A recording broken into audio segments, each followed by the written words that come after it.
gone, the clouds have passed, the sun is out, it's a clear blue sky just about, and Ireland having won the toss are defending the Lansdowne Road end, and it's England's reinstated skipper, son of the Irish coach, and it's Owen Farrell to get this game underway. The referee is from South Africa, Jaco Piper, Ben O'Keefe from New Zealand, and Pierre Brousset from France as assistants, and another South African, Marius Jonkers, the TMO.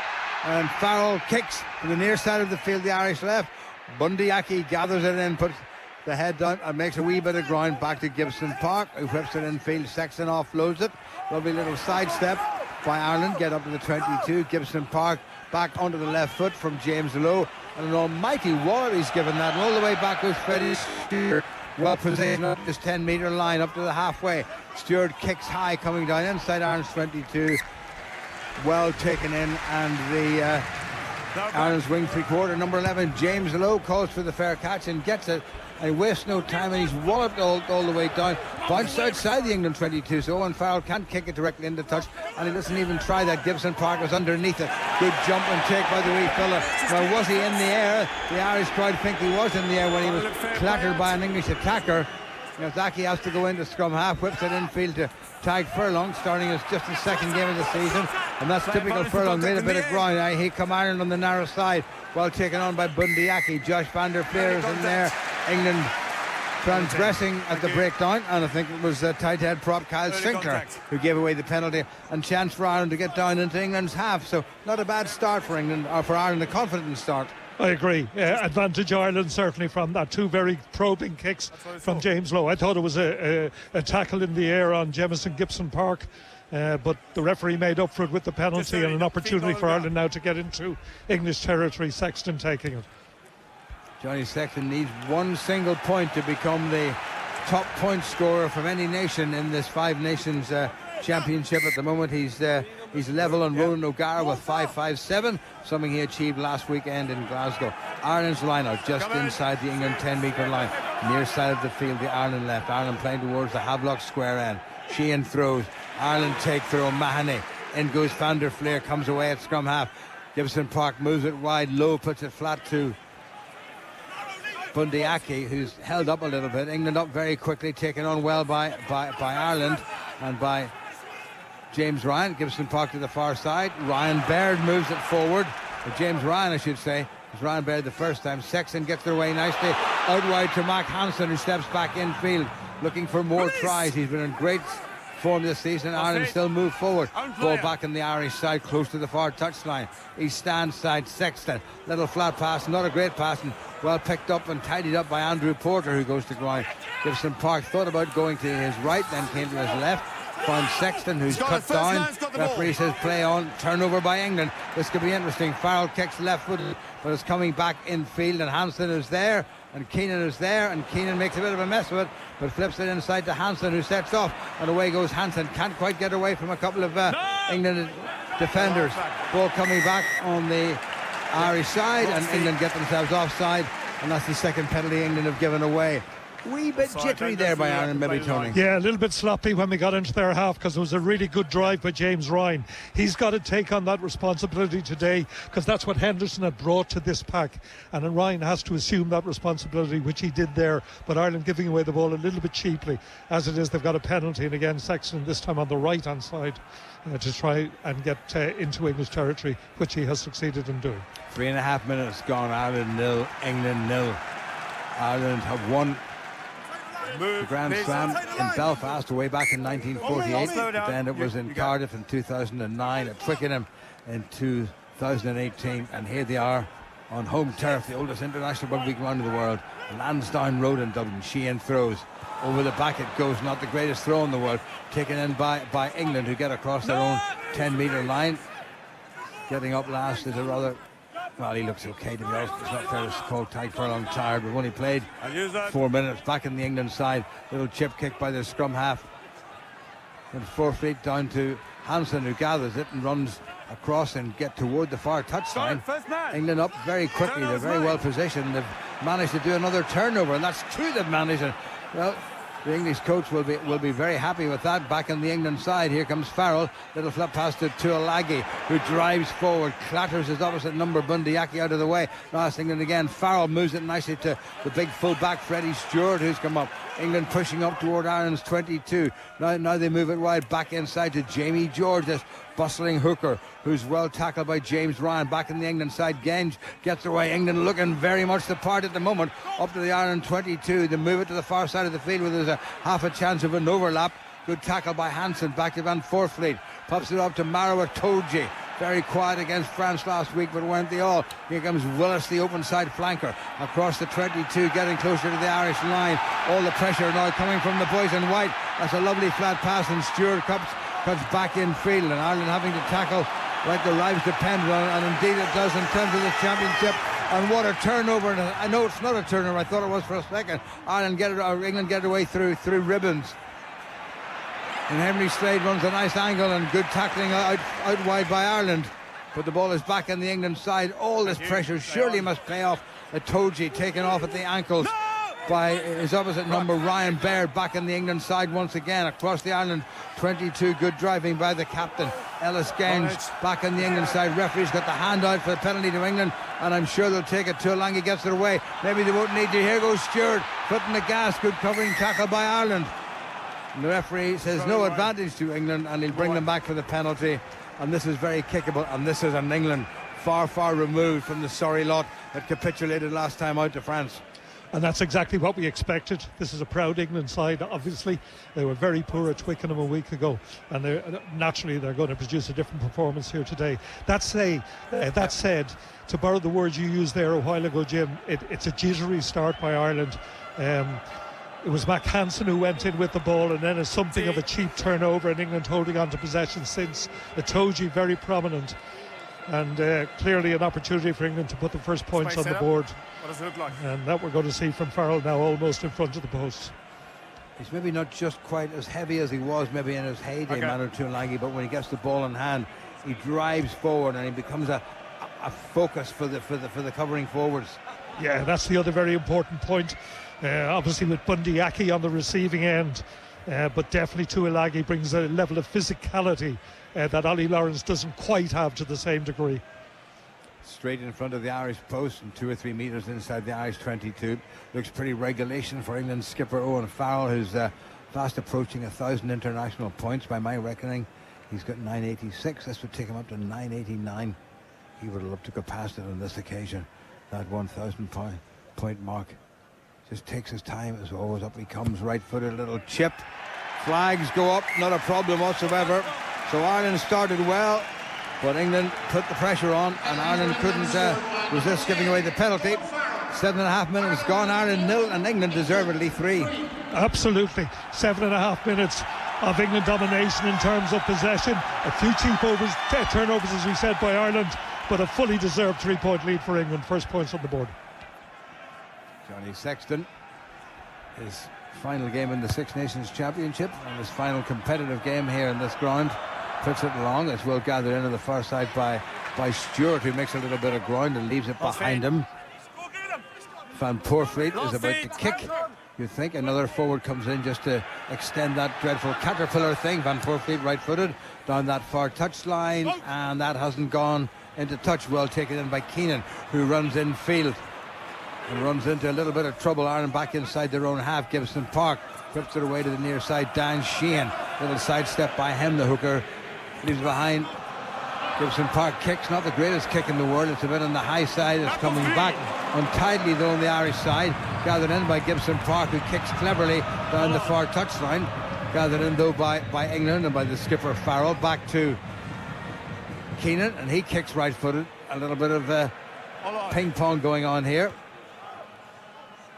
Kicked all the way down to Ireland's 22. Gathered in by Mac Hansen. Brings it in field now to James Lowe.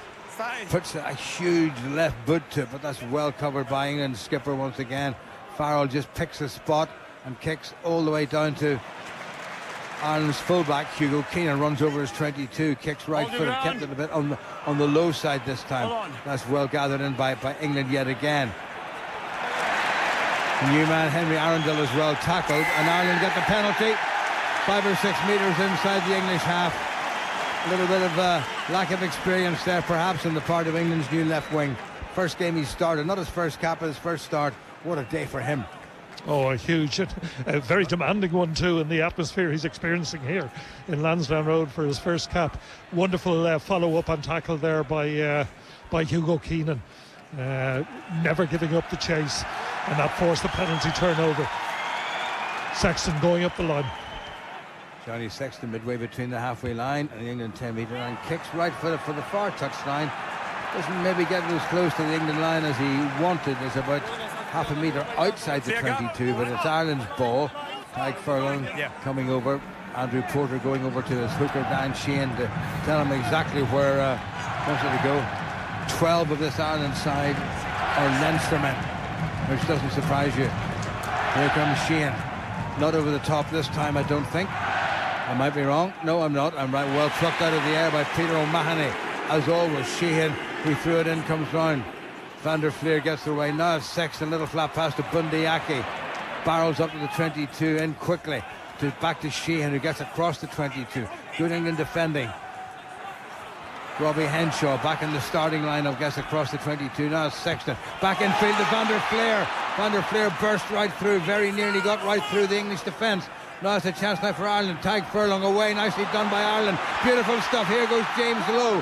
Couldn't quite get the ball away. Referee, I thought, had the hand out there for the penalty. He's going to blow the whistle, and he is giving the penalty. Scrambling along the ground by England, and a chance for Johnny Sexton to level things up. Or given the mood this Ireland team are in, maybe they're going to take it quickly, and they have taken it quickly. And if they got across the line, I think they have. You know, the referee says no, it's held up, and that's going to be a goal line 22 dropout. Or a goal line dropout, I should say, not a 22. Very close to an Irish try, and I think it might just have been Sheehan was the last man up. It was Johnny Sexton with the quick tap. Well, we won't say a rush of blood to the head, but that's unusual.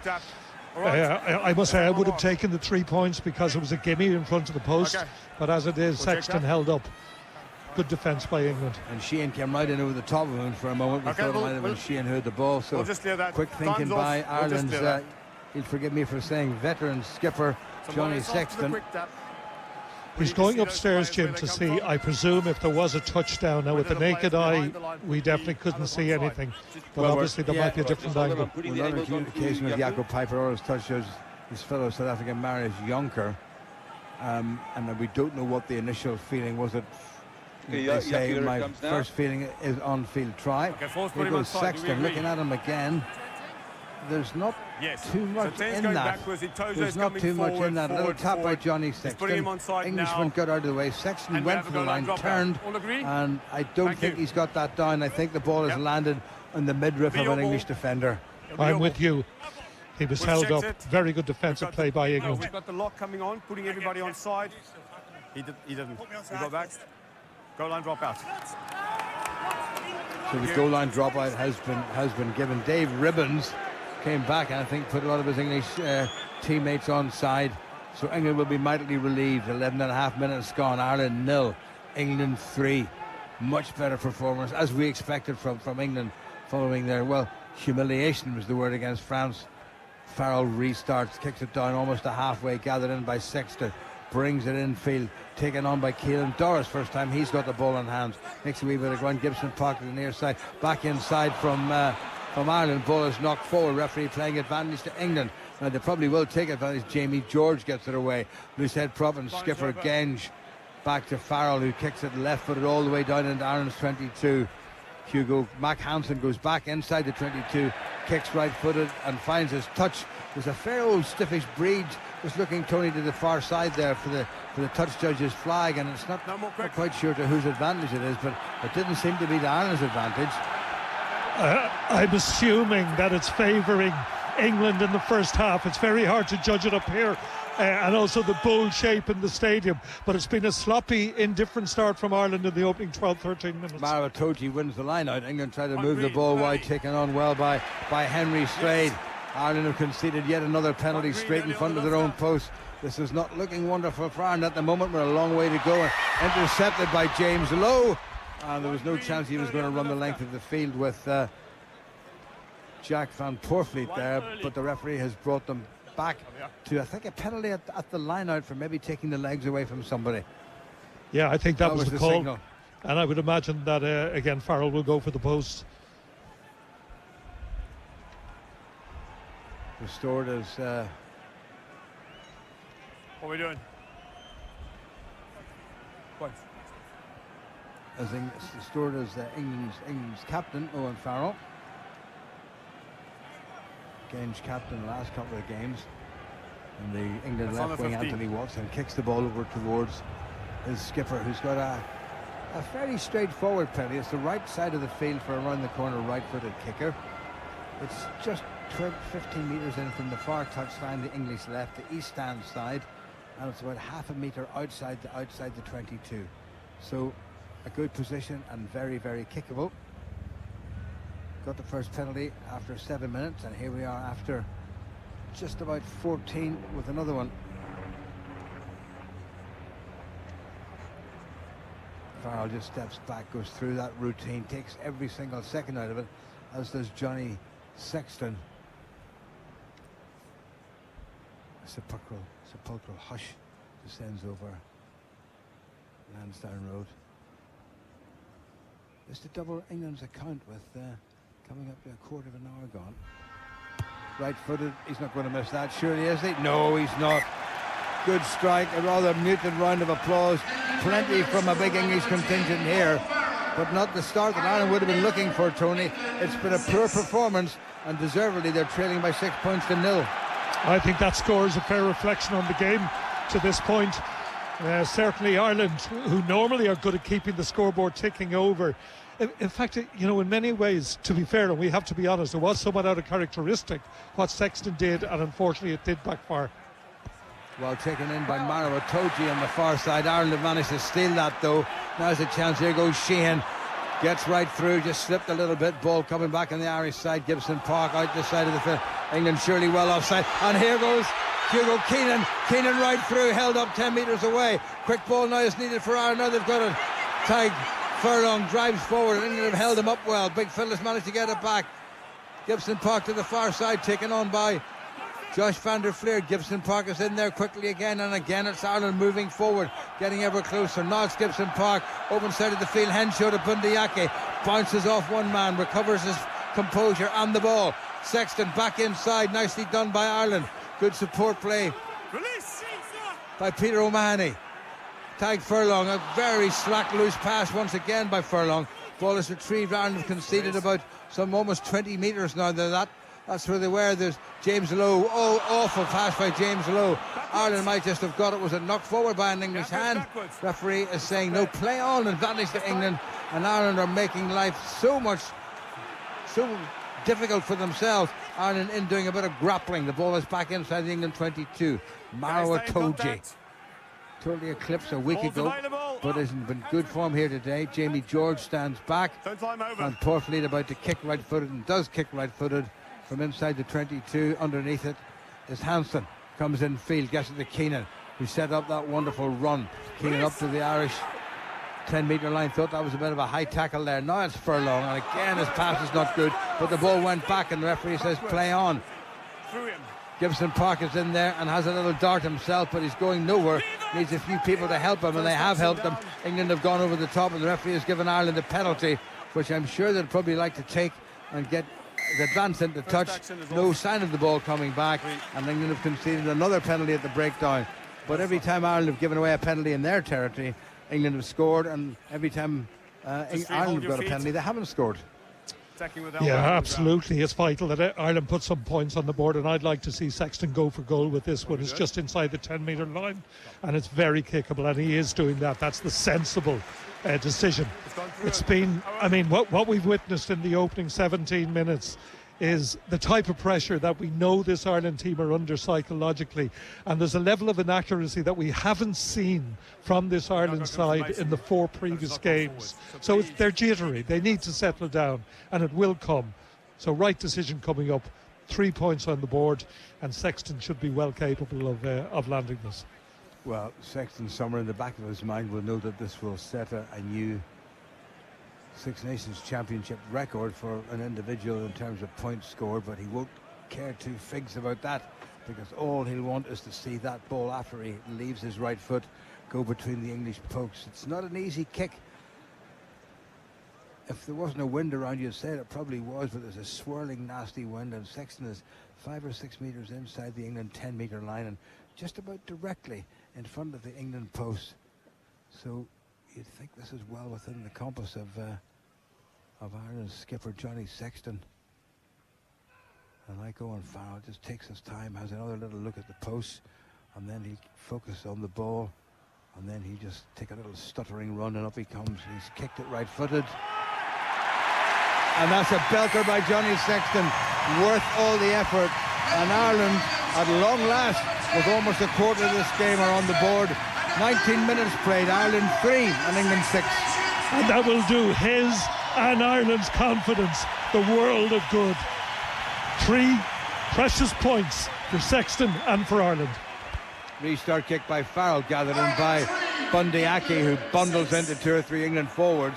Ireland have the ball just outside their 22, near side of the field, back to the Ireland side, and they take it up to the 22. There's 2 or 3 Irish forwards in there who all look the same because they're wearing the same style of headgear. There's Doris and Ryan and Baird. The ball back in the Irish side. Jamison Gibson Park kicks right-footed down this near touchline. That is a great kick. Who's underneath it? Stewart's underneath it. Can he get away from James Lowe? No, he can't. Ireland getting in there. Van Poortvliet has got the ball in his hands. Took him a wee while to readjust. Jack Willis hops and skips and gets across his 10-metre line. Ball's been stolen by Ireland. If they move this, it could be in here. And away goes second row forward Ryan Baird, who does really well across the 10-metre line of England. Andrew Porter goes into scrum half. Not a bad pass. O'Mahony gets it away. Johnny Sexton moves it wide. Little flat pass to Bundy Aki, who's well tackled. Gibson Park to the far side of the field. The Irish right, and away by, well, not quite away by Ireland, and it's been hacked through by England. I don't think there's any real danger, but Hugo Keenan's got to be quick. He's Mac Hansen with him. Keenan picks it up. Is he going for the kick? He has, and he's made a real hames of that. And Ireland have done it again just when they got themselves into a great position. What's wrong? Is it nerves? Is it thoughts of a grand slam, or what's going on down there? I think there's 2 things. I think nerves are an element of it. The second one, right from the start of this game, and I've left it until now to say, because I want to see how it developed, but there is no way that England are maintaining the offside line, and I'm astonished that both touch judges, assistant referees, call them what you want. England have been breaking it right from the start of the game. The crowd all around here have been reacting to it, but they're getting away with it at the moment. So as far as they're concerned, they're playing by the rules, but definitely Ireland are not themselves at this point in the game. Well, into the second quarter now. England were 6-0 up. Johnny Sexton came back with a penalty.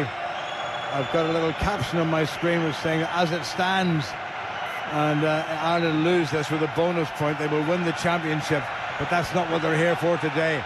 It is an England throw inside Ireland's 22, well taken at the front by England and by Lewis Ludlam. Back in the England side from Poortvliet, pops it up, nice little pass to Tuolangi, who gets to within 10 metres of the Irish line. Slow ball coming back on the Irish side, lovely little transfer, and it's taken on by England once again. The Toji's trying to get in the middle of all that, and again Ireland having to defend pretty manfully, and England looking for the first try of the game, and they're not too far away. Wonderful Ireland defending just to the left of the Irish post. Referee's having a wee glance around him. It is coming back once again on the England side, taken on by Kyle Sinclair. Good support by Ludlam. Van Poortvliet is in there as well, looking for Tuolangi, who doesn't take it, leaves it for his fellow centre Slade. Van Poortvliet gets it away again. Ball has gone loose, taken in by Anthony Watson. Ireland have come forward. Have they managed to turn it over? I think they have, No, they haven't. Back on the England side, taken on once again by England's front row forward men. Genge. Slade takes it into Ireland's 22, back on the English side yet again. This is good stuff, and Ireland defending pretty well, but just one little missed tackle could spoil the whole thing. England told to release, and they do release. Genge gets it away, little flat pass, and Watson beats his opposite number, and the ball has gone out to the far side, back in field. Good covering by Ireland, and it looked like Tuolangi was bundled into touch just at the very last minute. A tremendous cover tactic. James Lowe again central to it. He's on fire down there. Hugo Keenan involved. and indeed Ryan Baird. Scrambled defence, but success at the corner. Well, England playing some very, very good constructive and continuity-led rugby. It's an Irish line-out, 7 metres from their own line, near side of the field, Irish left. Well taken by O'Mahony, who's been the primary jumper so far, and England taking him off at the legs of the line-out, not for the first time. And Jacob Piper has given Ireland the penalty, which will make up for one or two of the things he may well have missed. Yeah, O'Mahony has been immense, hasn't he, so far? The quality of his line-out taking, but that a vital line-out throw and take, and O'Mahony central to it. Yeah, be on control of that. Sexton with the kick, and that's a very good kick. He kept it low, he kept it into the breeze, and he's made a lot of distance. That's as good a kick as you're going to see today. Yeah, that's a better kick. The best kick he's produced so far out of hand. You just get the feeling that Ireland are maybe going on 4 or 5 cylinders instead of 8 or 12. Yeah, it's a difficult one, isn't it? You know, when you're such hot favourites, but look, you've got to wear that mantle, and they will come. They will come. Ireland's line out just inside their own 10-metre line, looking for O'Mahony again, one-handed and down. Well done, O'Mahony. Where goes Van der Fleer? Pops it up to Doris, who makes a decent bit of ground. Ball back on the Irish side. Slowish, though. They would want it a bit quicker. Referees telling England to get themselves back on side. England have everybody on the open side of the field, not too many on the near side. Is there any room? Gibson Park kicks. That's not going to maybe just hang enough. Lowe is chasing. Well gathered in by Anthony Watson, England's left wing, and sets off and beats Sheehan to the tackle. Stop in front. Poorfleet back to his skipper, who kicks it down, and Gibson Park gathered. Now he's got his fullback Hugo Keenan outside, puts it high up into the air, and jump for Ireland. Hugo Keenan, I think, may well have knocked that one forward. Referees playing advantage to England, and back to Farrell, who kicks right-footed, looking for the into touch, but he hasn't made it. Play on, says the referee, advantage over. Here comes Mac Hansen. Hansen runs. Hansen gets away from a couple of Englishmen and 3 or 4 Englishmen up to his own 10-metre line. Ireland on the front foot. Gibson Park. O'Mahony just puts the head down and drives forward. Gibson Park to the open side of the field. Josh Van der Fleer sets it up on his 10-metre line now. There's a nice little miss. Here goes Henshaw. Bursts away. Henshaw over the halfway line. Very nearly made it into clear blue sea. Popped up from Sexton to Sheehan. Gibson Park gets away. Sexton back in position again. James Lowe up to Peter O'Mahony, who's been terrific in there. Or a couple of Irishmen once again. And a little kick from the left foot. And that's gone all the way back, and it's well gathered in by England. And the referee has given a penalty against England. Light tackle on 10 green. Bit of an early tackle perhaps, or certainly indicating that arms have gone out and round somebody, which they shouldn't have, and Ireland will get the penalty. I think this one might be into touch though, Tony.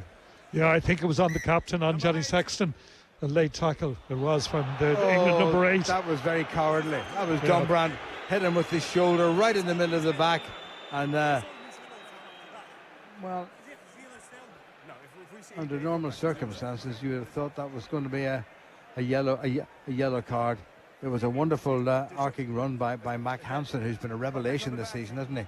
Oh, Hansen's taken up again today from where he left off last week, but in all 5 games in the Six Nations so far, he's been absolutely outstanding. And I agree with you, there could have been a yellow card there, but we'll take the penalty.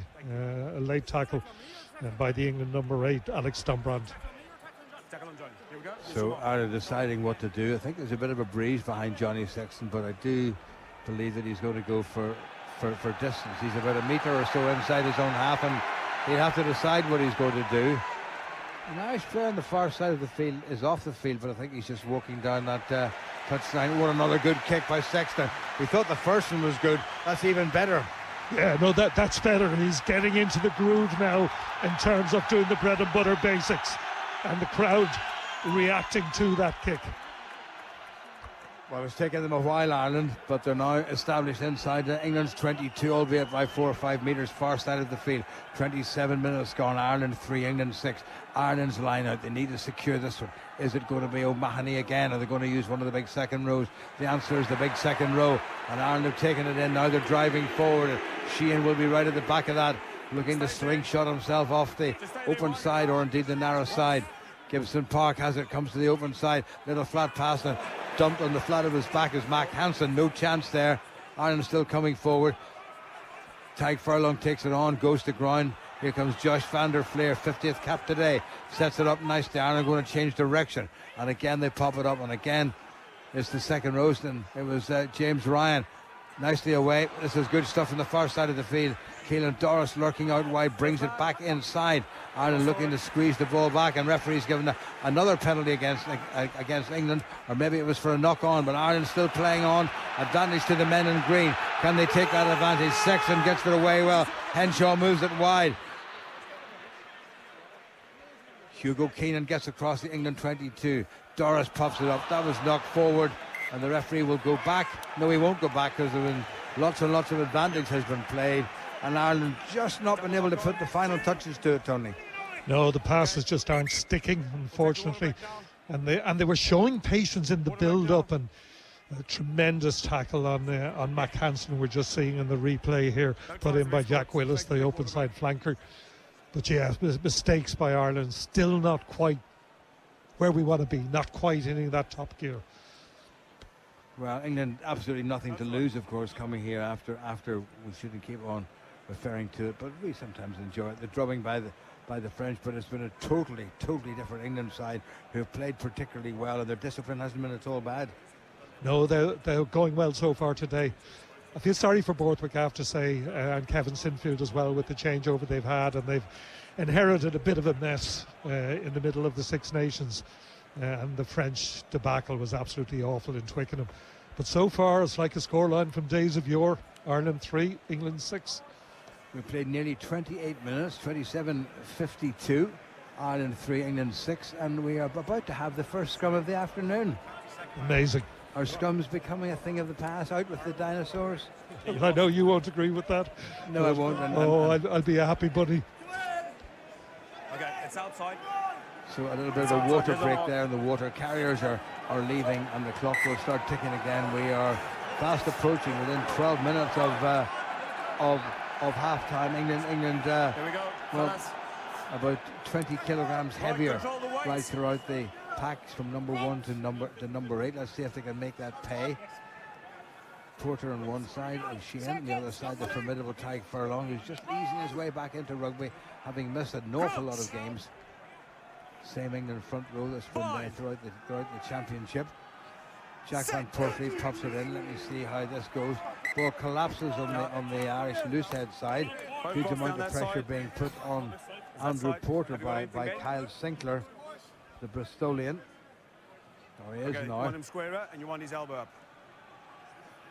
Okay, I squarer, could just hear the elbow up. referee saying you want it square and I want the elbow up. That's maybe a little admonition to Andrew Porter about letting his outside arm just drop and the elbow pointing toward the ground, which he's not allowed to do. This is a very good England front row. Here they go again. Crowd starting to get behind Ireland. Can they get a squeeze on? We have got 11 minutes to the interval. Ireland 3, England 6. All penalties. 2 from Owen Farrell, 1 from Johnny Sexton. Ireland have dominated territory the last 5 or 6 minutes, but to no impression on the scrum. That's a great Ireland scrum, and the referee's going to give a penalty, and he's given the penalty against Ireland for whipping it round, which I think is hugely unfair. That was a great Ireland scrum, and how England can take any pleasure in that and pat each other because they didn't do anything. And I'm not sure I would agree with Jaco Piper there, but people will say, well, you probably wouldn't. Well, Jim, I'll bow to your knowledge there, but I don't get that. Ireland on top in that scrum, and yet they've conceded a penalty. Well, kicked down into Irish territory, and they will get the line out, so they're gone from their own 22 to the Ireland 10-metre line, the near side of the field, the English right. England playing towards the Lansdowne road end.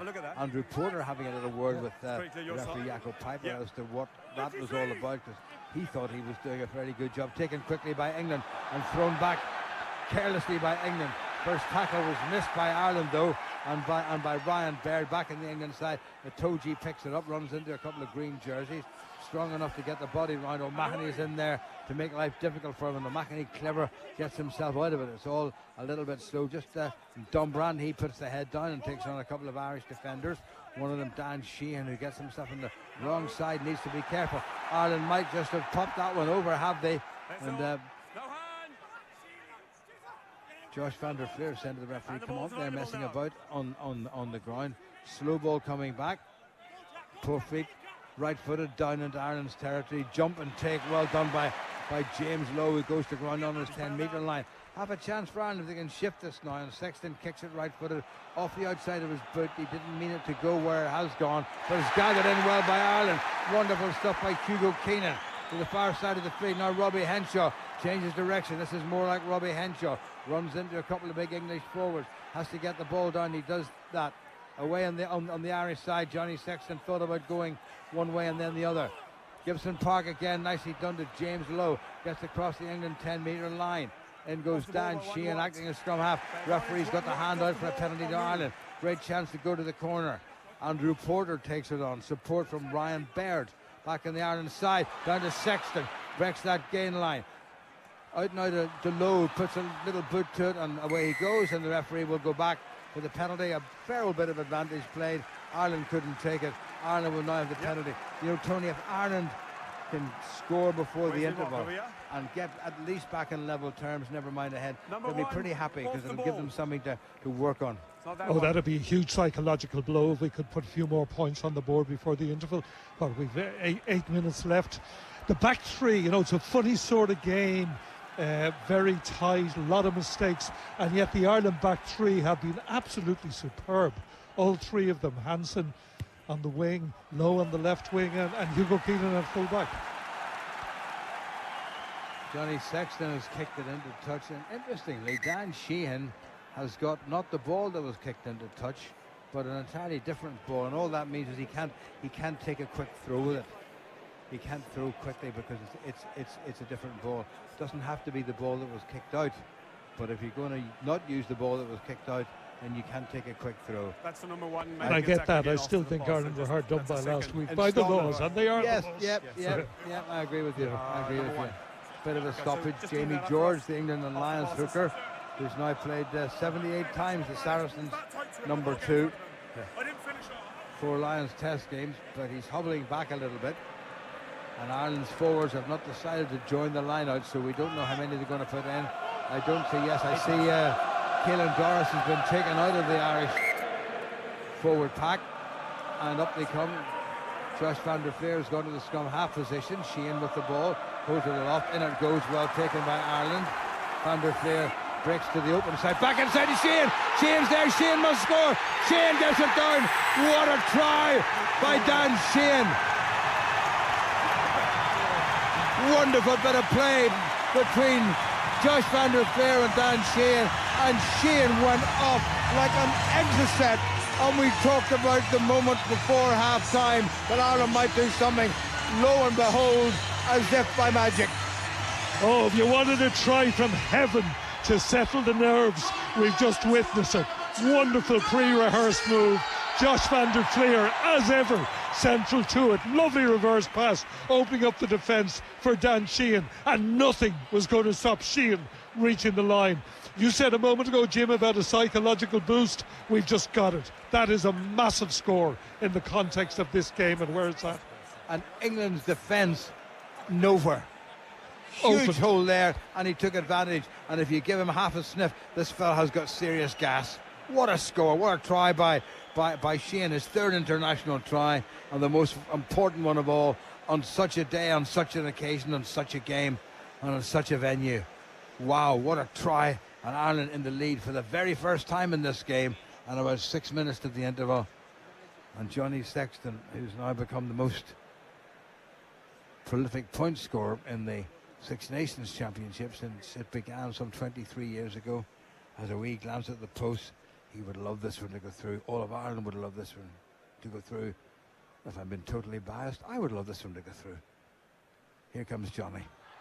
Oh, what a strike.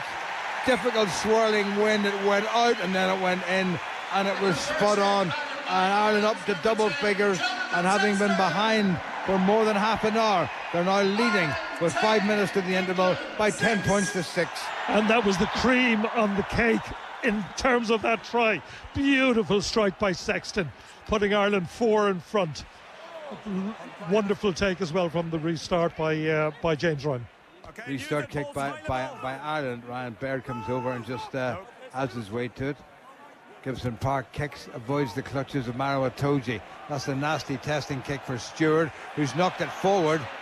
Is it knock on my right? Surely the touch judge on this side will say that it was a forward. Yeah, it was knocked forward.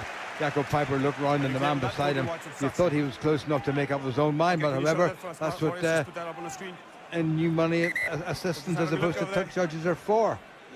So it's going to be an Ireland scrum. Is he looking at something else? I don't know what he's looking at. He's looking down the line. Is he having a word with his PMO, Marius Jonker? Was there an Ireland player offside? Now Ireland jumped. I don't think there's any infringement there on the man who jumped for England, who was full-back Freddie Stewart. There's a little bit of nudging there, I think, by Anthony Watson into the back of James Lowe, and that might... Just lost forward. No, he's just going to go for the straightforward England knock-on, so no penalty.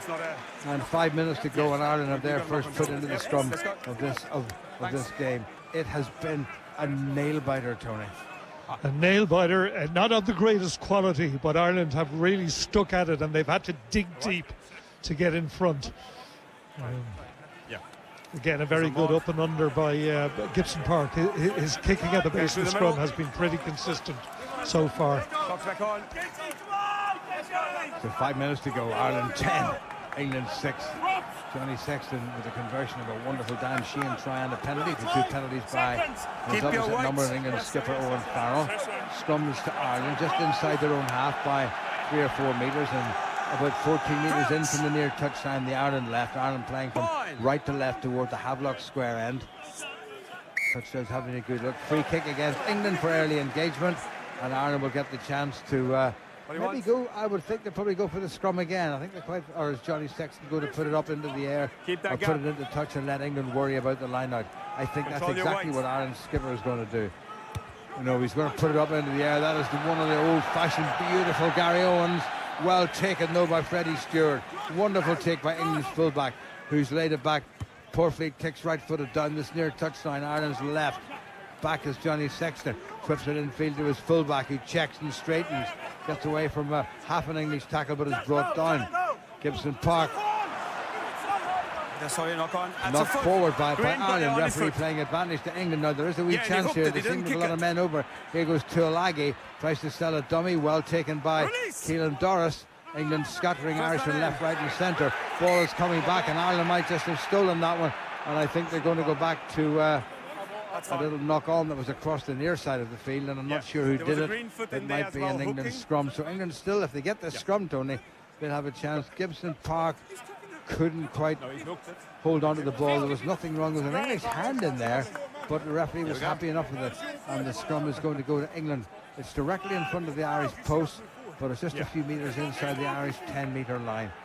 3 minutes to the interval. Ireland 10, England 6. Ireland would settle for that at full time to give them a 4th Grand Slam.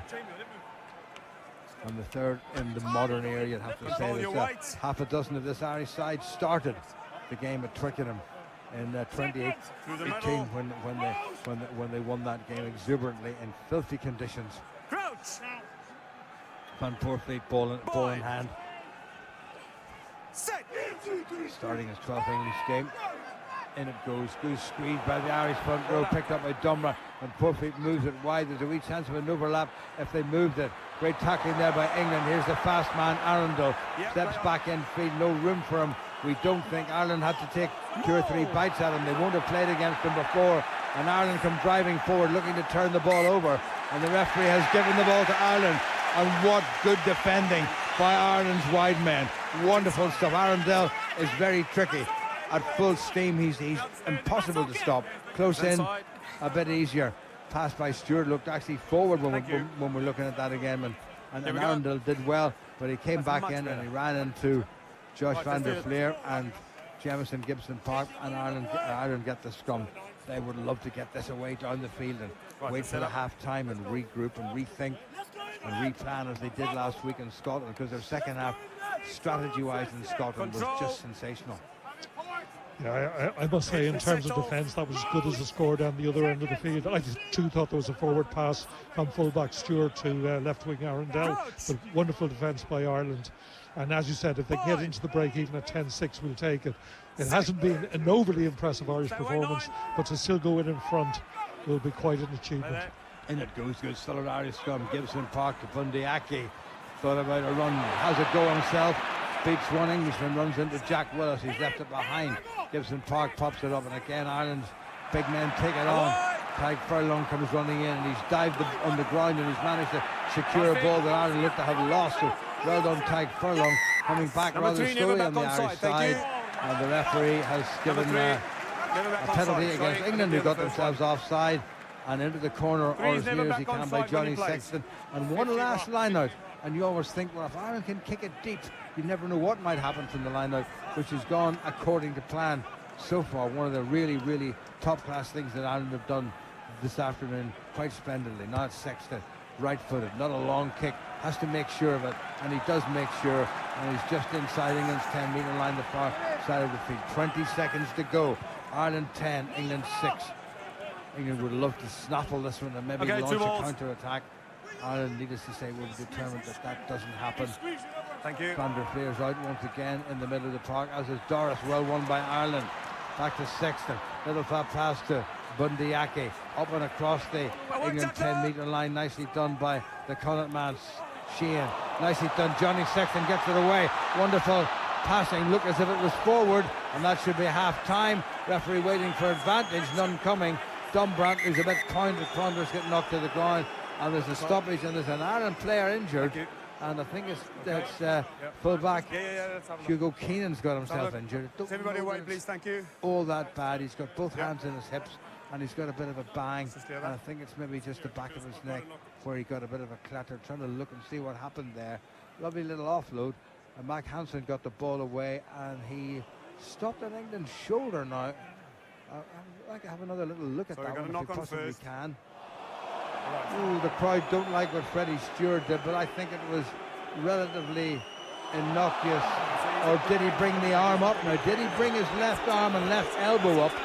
I think Jacob Piper is maybe going to have a look at that. Owen Farrell is protesting that there's nothing much wrong, but the referee, I think, wants to have a look at that, Tony.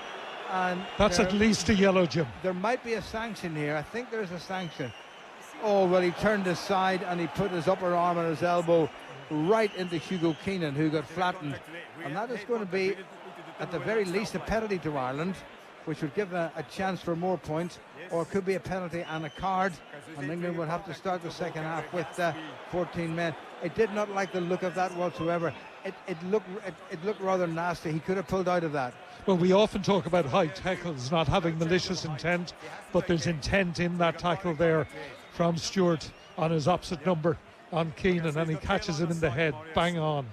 I think there's a case for a card here, and as you said, a penalty, obviously. I think it'll be yellow, but definitely that is foul play of the highest order. Well, Ben O'Keefe and Pierre Brousset, the assistants, are in as well with Jacob Piper, who's talking to his South African compatriot. And are we going to get a decision? We're not in, as I say, communication with the referee. He's going to call the England skipper over. And he may well be thinking about the card. I understand. He's putting the hand in the pocket. In He's the giving climate, him a bit of a telling off. You're into Is it going to result in England being down to 14 men right at the end of this first half? To turn your shoulder. It certainly is going to be a penalty, which will give Ireland a chance. No, I'm not guessing. Red card. It is going to be a card. Oh, it's red. Oh, my word. Well, we did not expect that. A penalty at the least, a yellow at the worst, and it's a red card, and that will change the whole complexion of this game, Tony.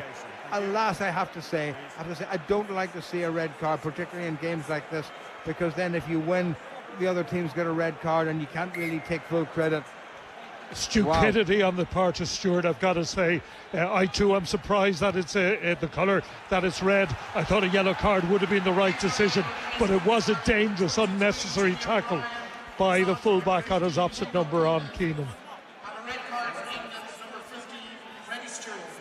Well, how much is that going to change this game and how it's played, and needless to say, the outcome, which is all important for for Irish rugby. Ireland's line out, 8 metres from the England line, near side of the field, Ireland's left. Dan Sheehan, the try scorer, gets it along to the back. Nicely done. Ireland pull it down. Van der Fleer, and they drive forward. And England have got a few men round the wrong side. The ball coming back on the Irish side. Sheehan's in there, looking to get himself propelled forward and maybe score number 2. Ireland just squeezing forward. Referee will tell Ireland they have to play it, and they do play it. And England have managed to disrupt. And that's good work by Ireland, who've got the ball to the ground, and even better work by, it looked like Jack Willis. Ball back on the Irish side. Andrew Porter saying, come on, we need a few big men to run at this. They don't come any bigger than Tadhg Furlong, and he does run, and he's been turned over, but he's made the ball presentable. Gibson Park gets it in the pause. Josh Van der Fleer, half through a gap. Gibson Park switches direction. Now it's Sexton. Lovely pass to Sheehan, who's strong and drives forward. Good work by the hooker yet again. Gibson Park to the near side. James Lowe makes a little bit of ground. Ireland 6 metres away from the England line. Peter O'Mahony looking for a rare international try. Again, Gibson Park has a weak lance to his left, puffs it up to the open part of the field. Ireland taken on, knocked to the ground. Ireland pressing forward within 5 metres. It's all Ireland now. Surely they must get over from here. Gibson Park taken on by Tadhg Furlong, held up a wee bit too easily, but he's still pumping those huge legs of his. Now it's Gibson Park again, and again Ireland goes short into a couple of second rows, and England defending wonderfully well for 14 men. Ireland looking for one more try by the end of it. Ryan Baird, the man who makes the ground, knocked forward by Ireland, and that's going to be half time, and England will be devastated about being down to 14 men, but mighty relieved that with 14 men they held off all that Irish pressure. What an end of the first half. What a controversy. Yellow we thought, Tony. Red we didn't expect. No, I'm very surprised, obviously, as I said, at the colour of the card. I do think it merited a card. It was a high tackle. The World Rugby are trying to do away, obviously, with anything involving from the shoulders up, and that is absolutely... It was an indefensible tackle in so many ways. That said, that was tremendous defence by England there. It's been a messy half, and let's not pretend otherwise. Ireland haven't been anywhere near the form that we hoped they might show in previous games. That said, they're in front going in at the break, and you've got to say, with England down to 14, very much in the driving seat. Opening 20 all England, and then the steadier of a Johnny Sexton penalty to bring Ireland back into the game. Yeah, no, absolutely. There's so many things that have gone wrong in that half, and you can understand it. It's a very emotional occasion, this, and it's got to the players. They are human at the end of the day, and they haven't produced the performance anything like we know they can do. That said, I repeat again, we're 4 points in front, England down to 14, very much in control. England in control in the opening quarter. 2 penalties by Owen Farrell put them 6-0 up. Johnny Sexton reduced it by a record-breaking penalty goal to give Ireland a 3-point gap. And then the crucial point in the second half, or one of 2 crucial points, Dan Sheehan came hurtling round the back of a line out, touchdown, Sexton with the conversion, and then as we were going into time added on, red card for England's fullback Freddie Stewart. So at half-time, it's Ireland 10 and 14-man England 6. Jim, Tony, thank you. Lots to discuss here in studio, not least that late red card. We'll get the thoughts of David Humphreys and Eddie O'Sullivan in a moment. But at 5:53, let's pause for the latest BBC News. BBC News NI on Radio Ulster and on BBC Sounds. With your news summary, I'm Karen English. Donald Trump has suggested he may be arrested on Tuesday in what would be the first criminal case brought against a former American president. Writing on his own social media platform, he pointed to apparent leaks from the Manhattan District Attorney's office indicating he had faced charges. Our correspondent in Washington, David Willis, is following the story. There have been a lot of leaks in the media over the past couple of days suggesting that a grand jury investigation into allegations that there were hush money payments made to Stormy Daniels, porn star, and another woman before Donald Trump was elected president. I'm at pains to point out that the Manhattan District Attorney's Office has made no comment. Back home, fires at houses in Londonderry and Portrush are being treated as arson with intent to endanger life. A fire at Glenbush Drive caused the roof of the property to partially collapse. 2 garden sheds and an oil tank were gutted. Police said had the fire spread, the consequences could have been devastating. In Derry, substantial smoke damage was caused to the inside of a house at Derrimore Drive, and smoke damage was caused to the adjoining property. A 29-year-old man charged with causing unnecessary suffering to a dog found injured in Derry has been granted bail. The dog had to be put down after she was discovered partially buried in Ballyarnett Country Park on Wednesday. Finally, Lindsay has the weather. It's a largely dry evening to come with just a few showers passing through. Patchy cloud and clear skies will see temperatures dip down to 1 or 2 degrees in a few places. Tomorrow will be dry to start with sunny spells for most, but cloud will fill in from the west during the morning, followed by a band of rain bringing showery outbreaks by afternoon. It'll turn breezier by the evening and highs are expected of 9 or 10 degrees. That's your BBC Update.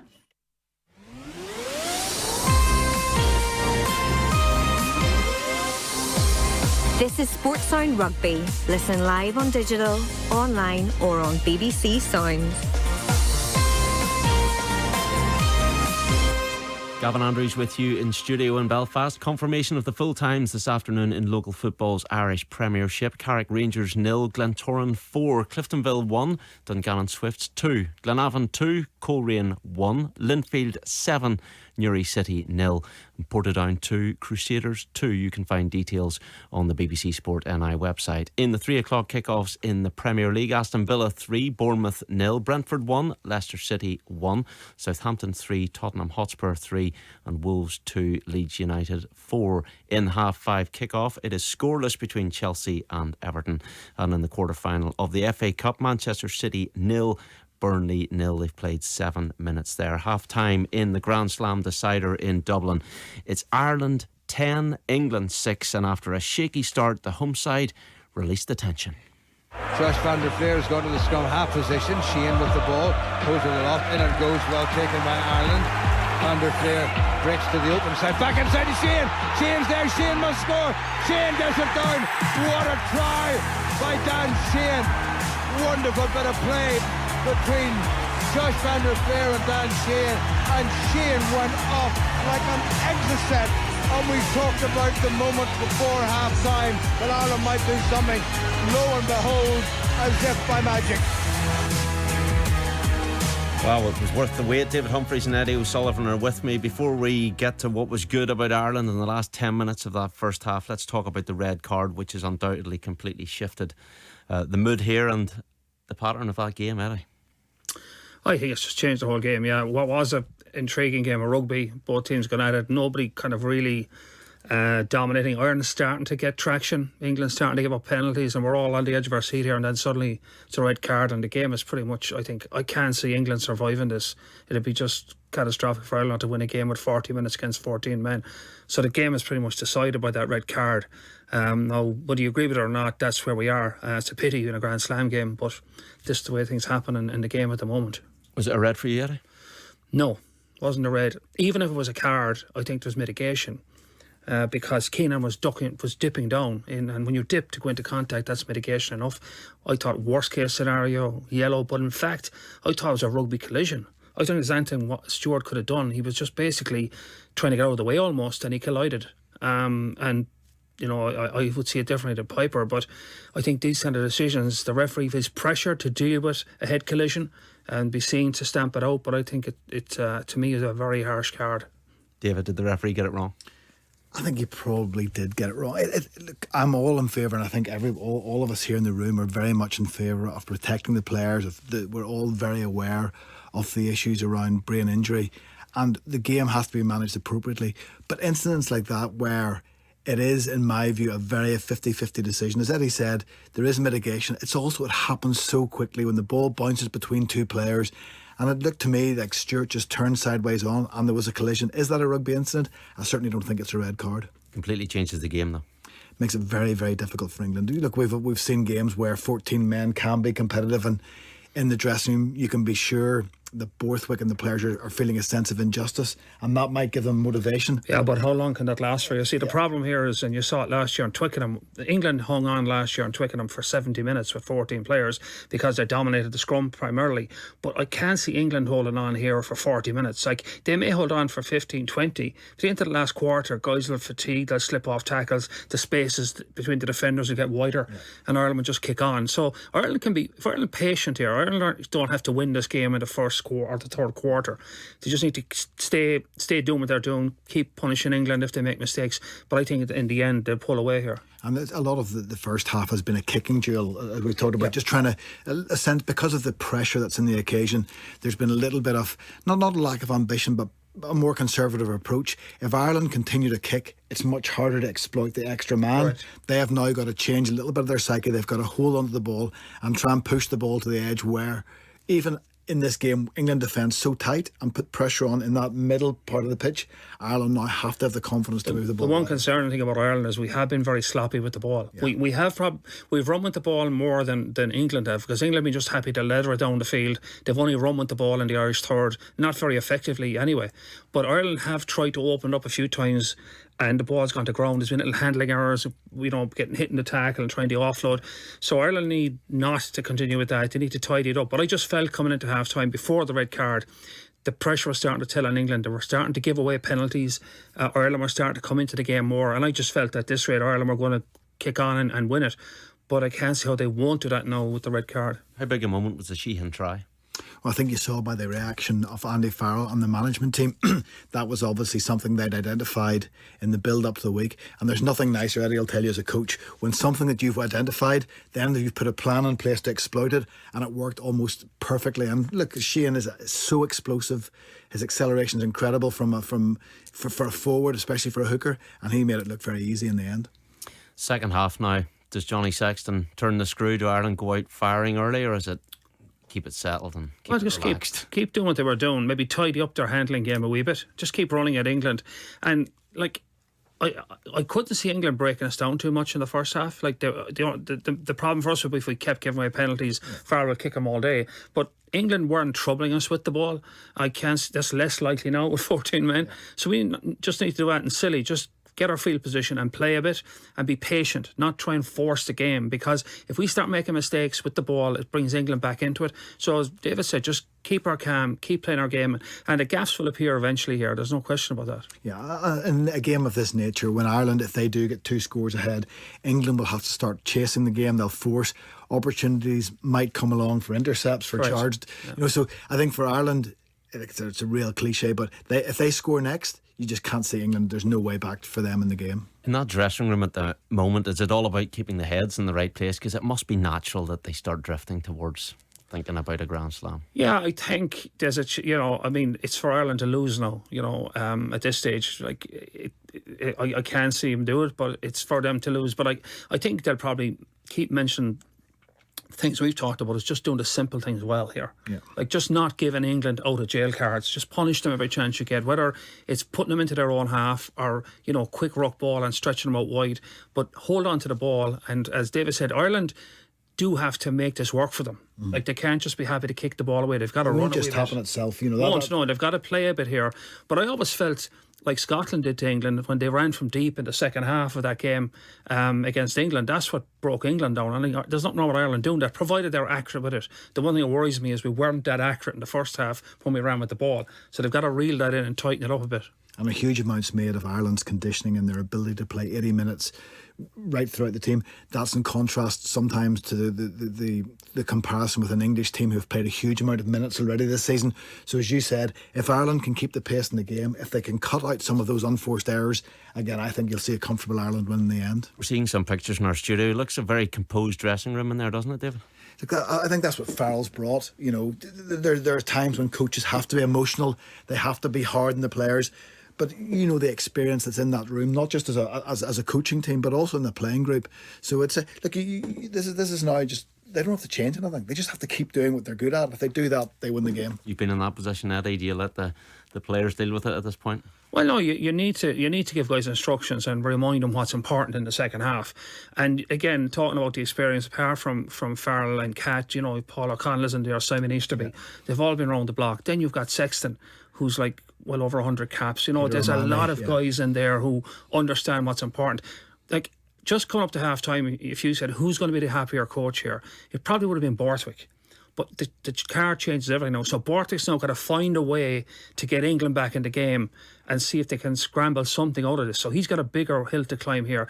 So there's more pressure on him now. It's where I think the impact from getting hammered by France last week, you'll probably see that in the second half. If Ireland can get a little bit of a gap, that mental side, as a player, you just want to hear the final whistle. When you know you can't win the game and you've had a tough couple of weeks, you now just want the final whistle. And that's, if Ireland can do those simple things well, I think we'll see a comfortable second half. And I suppose over the course of this Six Nations, one thing that we've all talked about is the depth within this Irish squad. No concerns in that Irish bench. But interesting, the only concern is if you go through the Irish squad, the only position that there'd be doubts about in backup is Hugo Keenan at full back.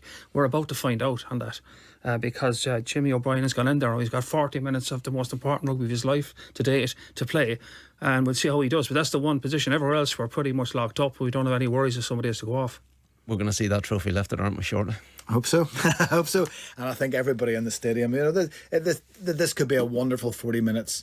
It could be a wonderful occasion and something that anybody who's there and us watching will always remember. Okay, let's get back to it with Tony and Jim. Ireland out already. Johnny Sexton preparing to kick off. Ireland playing from left to right as we look at it towards Lansdowne Road. There's been a change in the Irish 15. Following that thumping he got from Dan Sheehan, which resulted in I beg your pardon, Freddie Stewart, which resulted in a yellow card for England's fullback.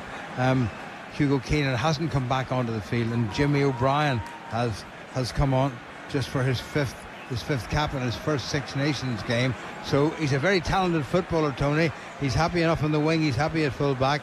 How he'll get on in the cold one here that is this Grand Slam decider, we'll have to wait and see. Certainly it's a huge occasion for him. Keenan has gone particularly well. I was watching the incident again during the break, Jim, and I have to say, when you look at it back, it was really nasty, so I can understand where the referee is coming from, because it was really needless and there was intent. So I get the fact that it's red, even though I felt it was yellow at the time. Owen Farrell brings England a wee bit on the late side. They took every single second in the dressing room, or as they say in the southern hemisphere, the sheds. Where that came from, I've no idea. To have a chat with their coach Steve Borthwick, and you wonder what was maybe being said to them there. And now they have to try to regroup. They've no last line of defence. They'll have to maybe keep one of the wings to move in. They'll have to try to cover the whole thing. So Ireland leading by 10 points to 6. Try by Dan Sheehan, conversion impeded by the man about to restart. Johnny Sexton to 2 by Owen Farrell. Ireland with a 4-point gap, playing from left to right, and Sexton strikes the ball quite nicely, and it's coming down just outside the England 22, gathered in by Marawa Toji, who's now by his opposite number, James Ryan, back on the England side. And Jack Van Poorfleet, England scrum half, who's played pretty well and kicked pretty well, is going to kick again, and he does kick right-footed down the near touchline. Underneath it is Ireland's number 23, Jimmy O'Brien. Waste no time. Johnny Sexton, wonderful crossfield kick, carried in by James Lowe. Here goes Lowe, puts it back in field. Poor pass, that should have been a try-scoring pass. Ludlam comes across and takes it on. There was a genuine chance there for Ireland, without a single shot of a doubt. Good driving forward by the English pack. Just outside their 10-metre line, in goes Jamie George. Referee's having a good look. There's also jiggery-pokery going on the ground. But it's coming back on the English side. Van Poorfleet has to try to dig it out himself. Watson's moved into infield to take up the outside, the full-back position. Good kick by Van Poorfleet down the far side of the field. Low jumps and gathers, and it's been pulled in, and it's been won by Ireland. Bundyaki is the man who's wrestled it back. Gibson Park gets it away. Ireland driving forward across their own 10-metre line. Ball back on the Irish side, slowed down by England, out to Sexton, who kicks right-footed. Not a wonderful kick by Sexton, and Watson goes all the way back to his 22 and gathers it in and puts an enormous right-footed kick in there, not quite over the head of James Lowe, who takes his time. Now, will he kick for touch? I think he will, and he's put it down that touchline. That's a very clever kick by James Lowe, well covered back by Watson, who puts it back in field to his skipper Farrell, who rushes up, runs up to his 22, right-footed kick all the way down to his opposite number, Johnny Sexton. Sexton comes in field, changes direction, gets away from one Englishman, gets nabbed by a second one. He looked a wee bit ponderous there, Sexton. Van der Fleer brings it back in field. Ireland's two big lock forwards, Ryan Baird and James Ryan, help to set it up. Porter's in there too. Ireland back in their 10-metre line, about 18 metres in from the far touchline, the old East stand. The Irish left, Ireland playing towards the Lansdowne Road end. Jemison Gibson Park kicks it, needs to hang, and there's nobody really underneath. That's well taken in by Watson, and away he goes, and he's found a big gap, and he puts in a poorish pass to Tuolangi. He moves it out wide to the speedster Arundel, who's well taken by Mac Hadson, but England up to Ireland's 10-metre line. They are not giving this game up. Willis takes it on from Jamie George across Ireland's 10-metre line, and Porfield gets it away. Kicked by Farrell, coming down on the far side of the field, gathered in by Ireland, by Bundyaki, and they manage to get it away. Gibson Park has a goal down the near touchline. Gibson Park gets away, puts to it, he's going to chase it. Gibson Park, that's a wonderful kick by Gibson Park. It's going to go into touch, but Ireland have made some 75 or 80 metres at the very least, thanks to Jemison Gibson Park's very clever reading of the situation. It was a great take by James Lowe. It bounced back in the Ireland side. Bundyaki swept it away. Gibson Park sold a dummy infield, and away went Ireland. And all the pressure now on 14-man England. He hasn't had much match rugby in recent weeks, Jemison Gibson Park, but if you saw in Murrayfield last week when he came on, he's got that hunger. He again is on fire today. He's had a very good 43 minutes so far, and a wonderful break up the sideline, and certainly it's advantage Ireland after the start of the second half. Wee bit of a stoppage for a little bit of attention to England's blindside flanker Lewis Ludlam from Northampton Saints. If it stays like this, Ireland will be Grand Slam winners with 6 points to spare in the championship. Oh, stolen at the front, not quite by Ireland, and Ireland very nearly nicked that one. And Jamie George, who threw it in, managed to tidy it up. It was coming back, and but England squeezed to within about 5 metres of their line, not even 5 metres on the far side, and Porfield kicks right-footed, and he needs to find his touch, but he hasn't found his touch. It stayed in field, gathered in by James Lowe, gives it to Jimmy O'Brien, who burst through across the England 10-metre line, back on the Irish side. Good driving forward by the Irish pack. Here they come again. One of those out of the back no-look passes didn't quite work out for Ireland, but James Lowe regains the whole thing and instills a bit more momentum. Sexton kicks, and it comes off an English player, and Ireland will have the first line out to themselves of the second half, far side of the field. 4 minutes gone. Ireland 10 as it was at the interval, and England 6 as it was at the interval. Jimmy O'Brien, remember, on for Ireland's Hugo Keenan, who we may well hear via the studio whether he's having an HIA or not. And as Tony Ward said, the more you looked at that bang by the arm elbow from Freddie Stewart, the more you thought, well, yellow card might have been generous to him. Yeah, as I said at the time, I felt it might have been yellow, but looking back on it, it was nasty. And it's what World Rugby are trying to cut out in the game at the moment. And certainly it's made life more than difficult for England. Mind you, they've started well in this second half so far. We're in the early minutes, but a promising start by the English.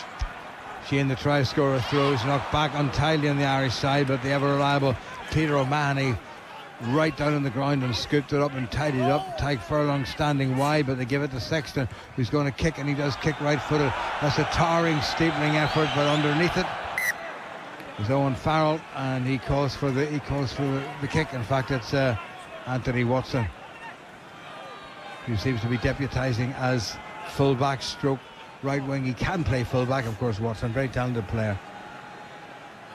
But can he kick? Yes, he can. What a thump he's given that one. And that is found Johnny Sexton on halfway.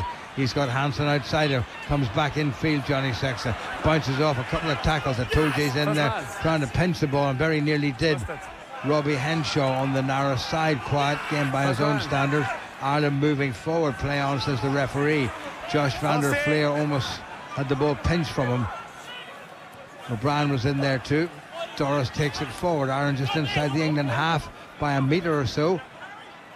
Lots of Englishmen out wide. Here goes Sexton, little flat pass. Ireland drive forward, get across that halfway line. There's O'Mahony, strong and rumbustious, and the ball has gone backward, but England have won it on the ground, and that's a great steal by England. Tuilagi in the scrum half position. Watson tries to kick and gets away from one Irish tackler, and almost second one, and he does get away from the second one, and he's making mincemeat of the Irish defence, which is not as accurate as it might be. Back to Owen Farrell, the skipper, and he kicks right-footed down into the Irish 22, gathered in by the new man on the block, Jimmy O'Brien, and left-footed, makes no mistake, finds a touch, but advantage to England. England are playing with great composure, Tony. They are, and worryingly from an Irish perspective, again, we're a little bit loose in terms of protecting possession. Yeah, that's it. The ball coming open there for from that last little ruck coming out on the England side, and that certainly doesn't help the Irish cause. Just been informed that Hugo Keenan has failed his HIA and won't be coming back. England have a wee bit of a problem with open side flanker Jack Willis, but he seems to be fine.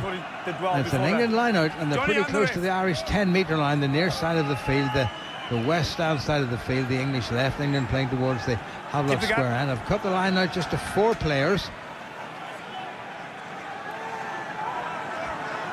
Jamie George, can Ireland disrupt? Took his time there. Has gone over the back and gathered in by Sheehan, who checks and goes forward and throws a horribly wasteful pass away, and that was a great chance for Ireland, and they've been doing that all day, and the ball has come back from the English ruck, and Ireland have come through and they've pinched it. The referee seems to be happy with that. Now where's Gibson Park going to go? He's going to go to the open side, and Doris is taken down judo style, but he gets the ball back. Gibson Park back in field and back into Gibson Park again. Andrew Porter in there and support, ball back down, and Ireland are losing the battle on the ground, and England forwards are getting in quickly, and that's a clever kick by Van Voorvliet all the way back to Mac Hansen, who gathers in onto his right foot, needs to find his touch perhaps, which he doesn't do. Back goes Farrell, well inside his own 10-metre line, up to the 10-metre line, puts one right up into the stratosphere, comes down rather awkwardly. O'Brien can't control it, and the referee says that's been knocked forwards, and it's going to be a scrum to England, and everything's going England's way, and Ireland need to pull themselves together, otherwise they could let this game slip away from them. Yeah, again, very, very loose. Like, it's scrappy. Ireland aren't protecting the ball when they go into contact. I have to say that was one of the outstanding pieces of skill in the game that we just witnessed from Farrell, from that kickback. I mean, Owen Farrell has many bits to his game, but the spiral kick he put up there made it nigh on impossible for any would-be catcher at the other end to actually take it cleanly, and as it is, it's a put into England in the middle of the field just outside the Irish 22. I don't think I've ever seen a higher kick in this ground. From where we're sitting, it rose above the roof of the east stand as we look across the field at it. 8 minutes played in the second half, 10 to Ireland, 6 to England. Grand slam, not by any means done and dusted. Far from it, in fact. Ireland would need another score, maybe just a copper fast than that, and England will be hoping to do with 14 men what nobody else has done for a wee while. I have to say, Tony, this probably overall is Ireland's least impressive performance of the championship, and on such a big stage. Certainly so far. We haven't played well today. That said, we did score a superb try pre-rehearsed, but that apart, it's been a difficult 48 minutes so far. England scrum midway between the Ireland 22 and the 10-metre line, near side of the field, just to the near side of the Irish post. Ireland playing from right to left. Bit of a messy old scrum. Ireland had a couple of very good scrums in the first half, and one was so good that Jacob Piper gave a penalty against Ireland for. Don't go straight. Good, strong Irish scrummaging front row. Rob Herring, the Ulster hooker, on the bench, along with Ulster prop Tom O'Toole and his Ulster teammate Kieran Treadwell among the replacements. We'll wait and see what happens as and when. I don't think Tony Andy Farrell's going to make too many replacements until Ireland really need to, or until they've got the game won, which they're a long way from doing. Here they go again, second time of asking. Jack Van Voorvliet, the Leicester Tigers 21-year-old scrum half, and Ireland give away the penalty at the scrum, and this might be worth going for the points to close the gap to a single point. And Owen Farrell, as he indicated that he's going to the post, I think he has, Tony. Yeah, and again, I'm not surprised. I mean, England have to take every opportunity that comes their way for obvious reasons. And also, if it brings Ireland to, or brings England to within a point, because this is very kickable again for Owen Farrell. And the Ireland team coming together, regrouping. They're under pressure out there. I mean, this is... I remember we had this conversation last week in Murrayfield. We were even more worried at half-time, given what we'd witnessed before that. Ireland are worried at the moment. Well, Ireland had a fairly serious bit of talking to each other. They were in a little huddle. Now they've split up and they're waiting for Owen Farrell to attempt his third penalty at the Irish post. He's midway between the Irish 22 and 10-metre line, and just to the near side of the post that we look at the English left.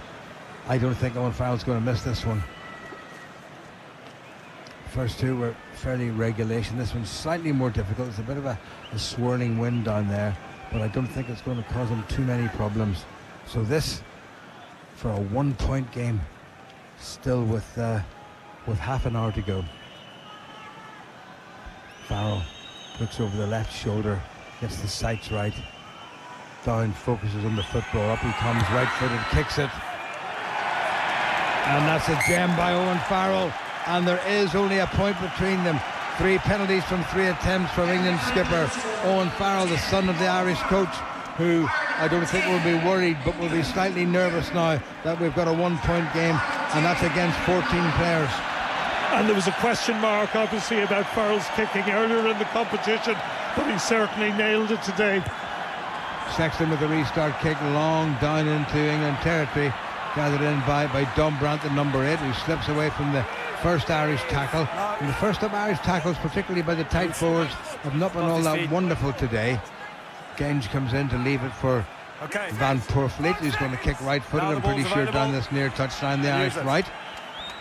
He gets it onto his right foot and he does kick. And has he found his touch? And yes, he has. And that's a very good clearance kick.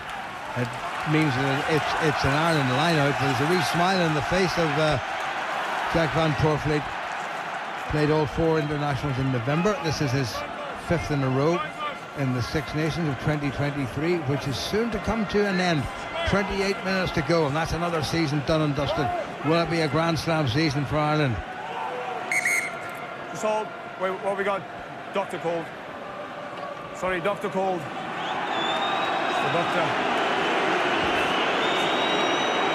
The doctor has been called onto the field to have a look at somebody, and it's Jack Willis, I think, who was having problems with his leg some time ago, but it now seems to be his head. Are they going to give him running repairs? A little bit of sticking plaster or brown paper and vinegar might just do. Well, he seems to be okay. The doctor is leaving the field, and the referee will ask the line out to be taken again. It is an Ireland line out. It's on the England 10-metre line, the near side of the field. Dan Sheehan, the only man to score a try in this game, has got the ball in hand. England have been pretty good at the line. That's long to the back. Knocked on by O'Mahony. That's another Irish line out, which was well intended but poorly executed. Why do they do that when they've got plenty of people there? Yeah, it's very much England, albeit a man down, dictating the tempo and the agenda of the game at the moment. There's no question about that. We're not playing well. And it's another scrum. It's an England scrum, and the referee's blown the whistle. Blood replacement.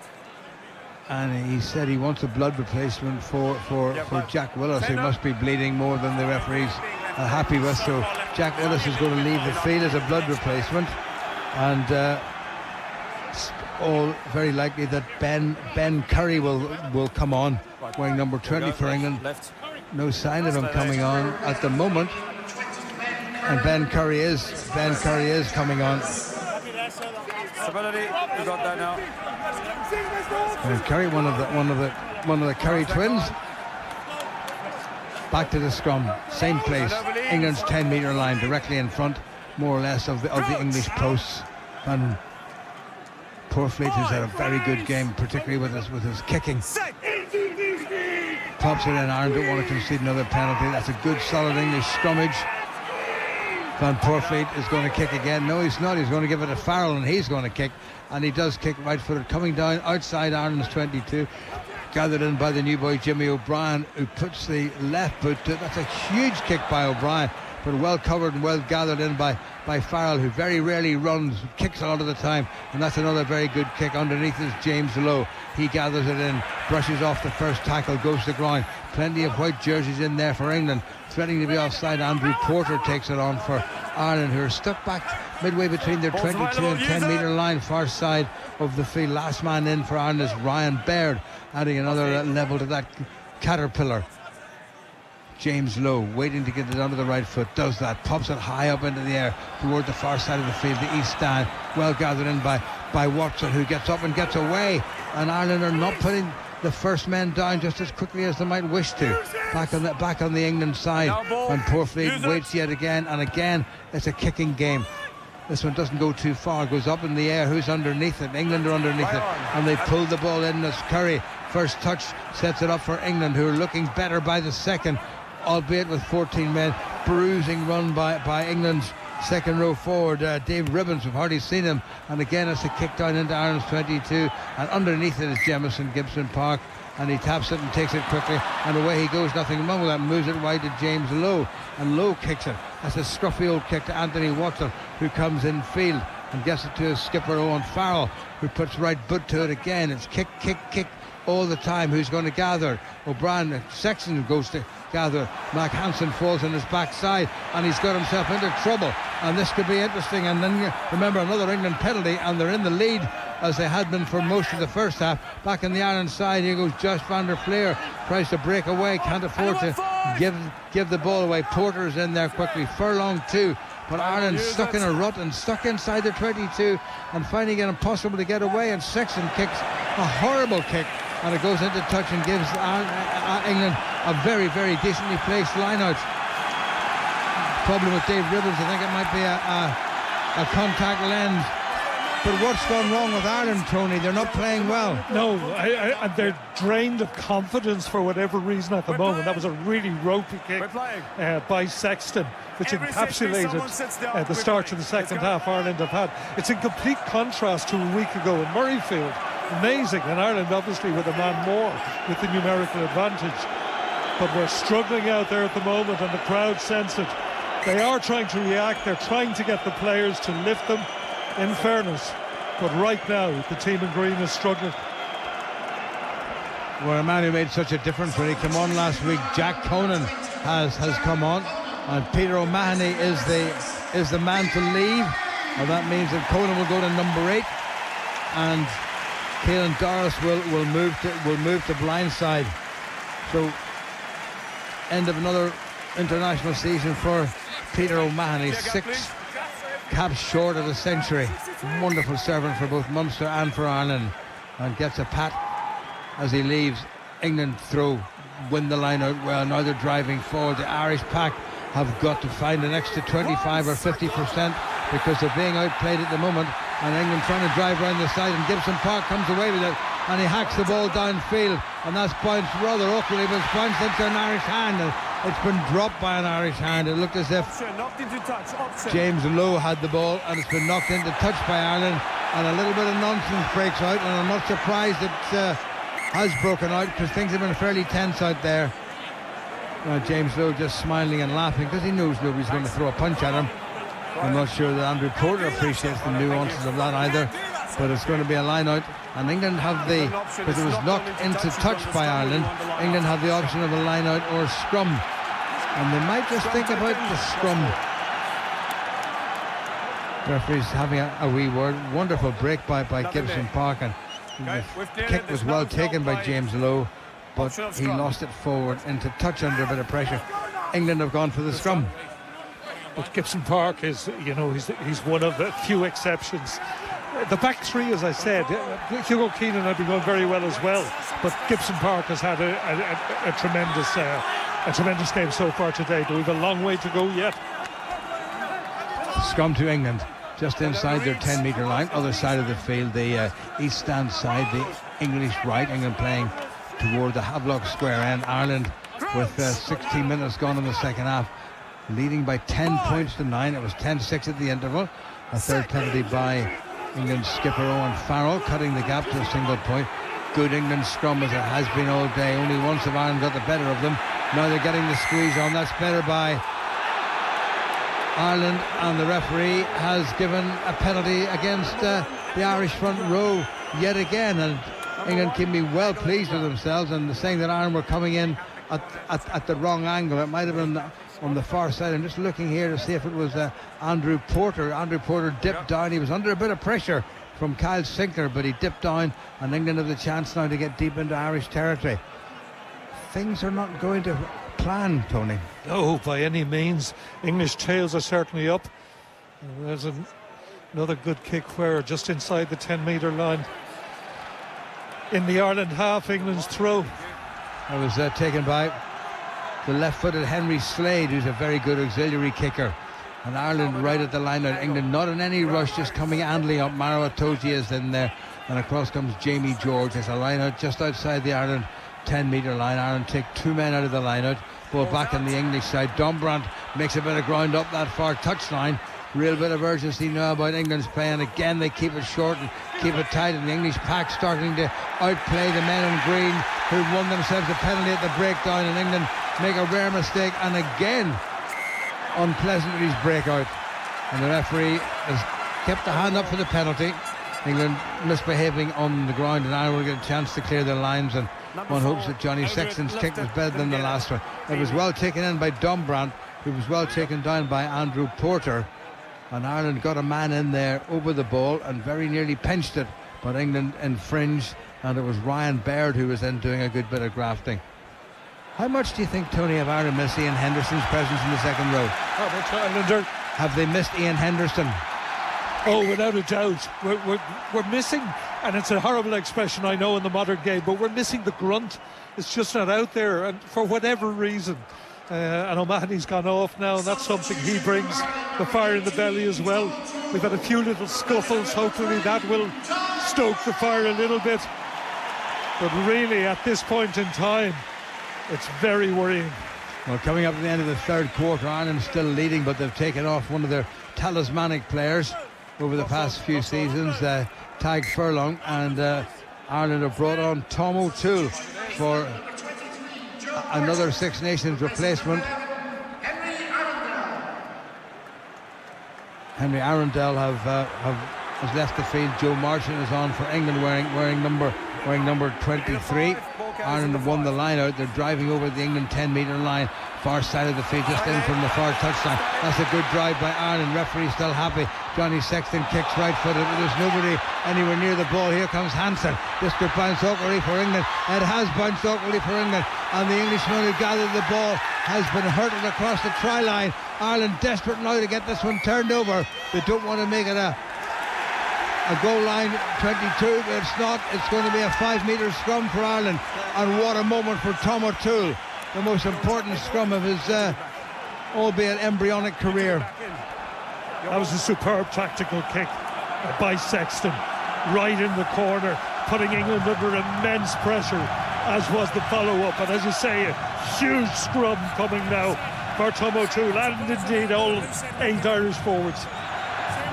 Well, he's come through well against the best in the Six Nations business so far this season, Tom O'Toole, but he's in against another one. There's the recent English captain, Elliot Genge, who's on the England tight head side, and he is a ferocious old-fashioned scrummager. Like O'Toole, socks down around the ankles. Not that that matters. A real grimace on the face of Tom O'Toole. Doesn't seem that long ago since he was a schoolboy playing for Campbell College in an Ulster Schools Cup final. This is a huge scrum now. We're into the final quarter. Ireland hanging on against 14-man England, who had a red card issued to their fullback Freddie Stewart for a rather nasty hit on his opposite number Hugo Keenan, just right on the interval. Ireland failed to extend their lead, but they have a great chance here. All they need to do is get this scrum right, but that is asking an awful lot of them, because this English front row are pretty ferocious. And a couple of big men in behind Itoje and the enormous Dave Ribbons from the Northampton Saints.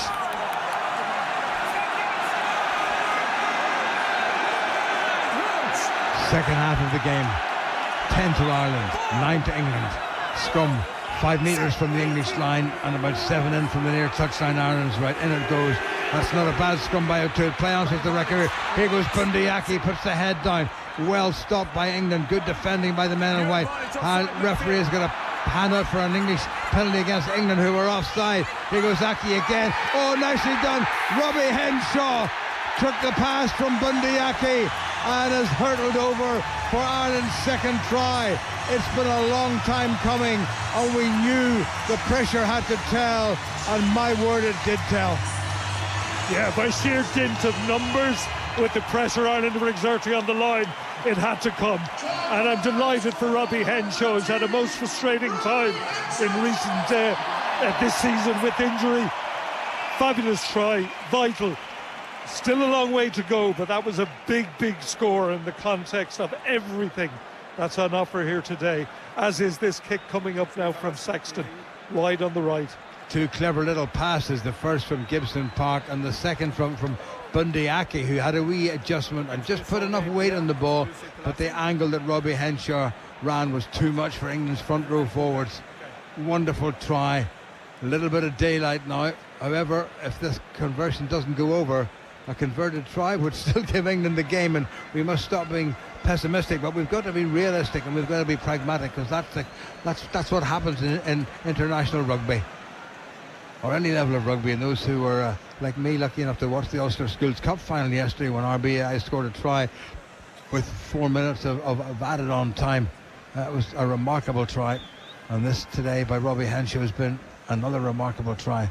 Johnny Sexton, near side of the field, right hand side of the field, wrong one for around the corner, right foot kicker, just outside the 22, 10 metres in from the near touchline.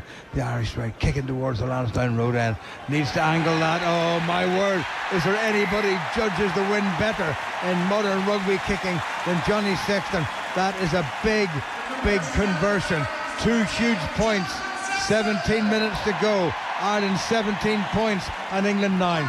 And that, for me, is leadership of the highest quality from Sexton. First of all, the kick into the corner to put Ireland in the attacking position, and then come at the hour to stick over that conversion, which puts Ireland more than one converted try ahead. Vital. Wonderful restart kick by Owen Farrell, knocked forward by Ireland. Referees playing advantage. Good driving forward by the English front row. When Purfleet gets it away. Ribbons once again, who's come more and more into this game, this huge big fella. Here come England again. Chance of a wee overlap. Ball was hacked through. In goes Jack Conan, Ireland's replacement back row forward. Back on the England side, Curry, replacement flanker for England, takes it on. Good defending by Ireland and Tom O'Toole in particular. What a good scrum he had first time out. Once again, it's Kyle Sinclair helps to set it up for England. Here goes a Toji. Haven't really seen him stretch those big legs of his. He's been well tied up. Another good tackle by Tom O'Toole. Elliott. Jamie George gets it away to Curry, the replacement flanker. England up to Ireland's 22. Not giving it up yet, but the ball is not coming back, and Ireland have done well to defend, and they've done well to get the put into the scrum, and they need just to wallop this down the field, Tony. Oh, just get down into England territory, get as far away from their own goal line as possible, and the danger area. Tremendous defence by Ireland, forcing the turnover. Use it or lose it. England have just lost it. Jack Willis is back on the field, so it means that we say adieu, albeit temporarily, to Ben Curry. And in fact, I think Ben Curry is staying on, because it looks very much as if it's Alex Dombrand is coming off for England, the number 8. So England going to be relying on a little bit of speed in the back row. Ireland have a man down getting a bit of treatment, maybe just cramp. It looks as if it's Bundyaki. 15 and a half minutes to go, Tony. Ireland leading by 17 points to 9. Should we be even mentioning those two words, Grand Slam? I know, it's nervy. I'm just wondering, will Borthwick bring on? When you look at his bench, like the two half-backs he's picked, and Alex Mitchell and Marcus Smith, they're very much high-tempo players. And I, given that they're chasing the game, I would expect to see that change shortly, even though Owen Farrell has had an outstanding inning so far today for England. Another big scrum for Ireland and for replacement tight head prop Tom O'Toole. 15 metres in from the far touchline, the east stand, and right on the 22. Scrum collapses rather untidily on the Ireland loose head side, where all match Andrew Porter's been under ferocious pressure from Kyle Sinker, the England tight head. Owen Farrell and his half-back partner Jack Van Poortvliet, who's played particularly well this afternoon, having a wee word. Ireland at this stage just looking down, no sign of anybody else coming on. He will be hanging on for the possibility of maybe a Grand Slam clinching score before Owen Farrell or Andy Farrell introduces any replacement. That's a very good Ireland scrum. Very good Ireland scrum. Well done by Tom O'Toole to bring it in field. Now it's Bundyaki runs now to Johnny Sexton, needs to does give it to Jimmy O'Brien. He pops it up to Aki, who bursts through. He's had a great game, Bundyaki. Ball back on the Irish side. Sexton goes into scrum half, gets it away to Henshaw, who pops it up to Ryan Baird. Gets across the Ireland 10-metre line. Get away, there's a penalty coming against England. Sexton moves it wide to Josh van der Fleer, who gets up the halfway line, tackled by Joe Marcher. Ireland have lost the ball, but the referee was playing advantage, and England misbehaving on the floor, and the penalty to Ireland, and a chance now for Sexton to advance the ball, as my Australian friend Brian Constable used to say, advance the ball down into England's territory. And that will be the call. Sensible play at that. Ireland should be in control of this game. I know it's an easy line to trot out, but that, look, a little more patience involved. Penalty to Ireland, opportunity for Sexton, who's walking a little bit gingerly. I think he's all right, and expect him to put it certainly into England territory, somewhere close between the halfway and the 22 on the right hand side of the field. And then Ireland have got to win the line out. Nothing too fancy, just use the attributes they've got. Sexton from about 7 or 8 metres inside his own half, smack dab in the middle of the field here at Lansdowne Road. Kicks right-footed, and he's found a very good touch. Once you get above ground level, you can see the way the wind is causing the ball to twiddle around. Yeah, that was an even better one by Sexton that time, bringing play virtually to the 22, and Dan Sheehan getting the instruction from Andrew Porter now. Another opportunity for Ireland to close this out. Great English veteran prop Dan Cole is on, and congratulations to Desperate Dan for his 100th cap. In the meantime, Ireland win the line out, and he's squeezed it back to Sheehan. England pushing him infield. Sheehan goes in the narrow side, little sidestep, straightens, gets up to the 22s, left it behind him very nicely, taken on by Tom O'Toole, who goes forward, and again he gets the body run. Good presentation by the replacement prop Hansen. Away to Sheehan. Here goes Sheehan, barrels down the touchline, bounces off a couple of Englishmen. Ireland looking to put the finishing touches to it, taken on by Ryan Baird on the narrow side. Hansen, Jack Conan, can he get it away? Sheehan's got a second. Oh goodness me, what a day for Dan Sheehan. Try in the first half, try in the second half, and surely now the corks can be popped, because Dan Sheehan has ensured a Grand Slam for Grand Ireland. That is mission accomplished. Even though we've just over 10 minutes to go, Dan Sheehan so central to that. Soft hands close to the touchline, and a little piece of magic missed in from Jack Conan to get the final try-scoring pass away. An absolutely superb try by Ireland. The third time to cross the line, and the conversion to come from England. As I say, and we're not losing the run of ourselves, that should be it. He took that so well. I mean, Dan Cole, his namesake, tried to get to him, but Dan Sheehan was celebrating long before he touched that ball down. But he knew that the important thing was the touchdown, and he made sure of that. And we've got Johnny Sexton, who's kicked just about everything that's been asked of him so far. And this is the toughest kick of all. It's the near side of the field. It's his right. It's outside the 22 by a metre or so, and in from the near touchline by 2 or 3 metres as well. So completely the wrong side from Dan Sheehan, almost in bits at what he's achieved and what this try has meant to Ireland. I can't even think about coming back from this. What a game they've put up. They've put the memories of the drubbing by France behind them. Here goes Sexton, he kicks. He has done it again, Johnny Sexton. He has got the golden boots with them, and Johnny Sexton has landed another conversion, and surely but surely it's celebration time as Ireland and England both make lots of replacements. 24-9 with 10 minutes to go. Tony Moore. And more than 2 converted tries ahead. And Sexton's reaction, he jumped in the air after the kick went over. An unusual sight to see him celebrate. Restart kick taken on the far side of the field. Ireland's left inside the 22 by Bundyaki, who really has had a terrific game for Ireland. Jemison Gibson Park likewise. Back to James Lowe onto that educated left foot of his. And what a belt he's given that. England not really thinking about taking a quickie. Rob Herring is on for Ireland wearing number 16.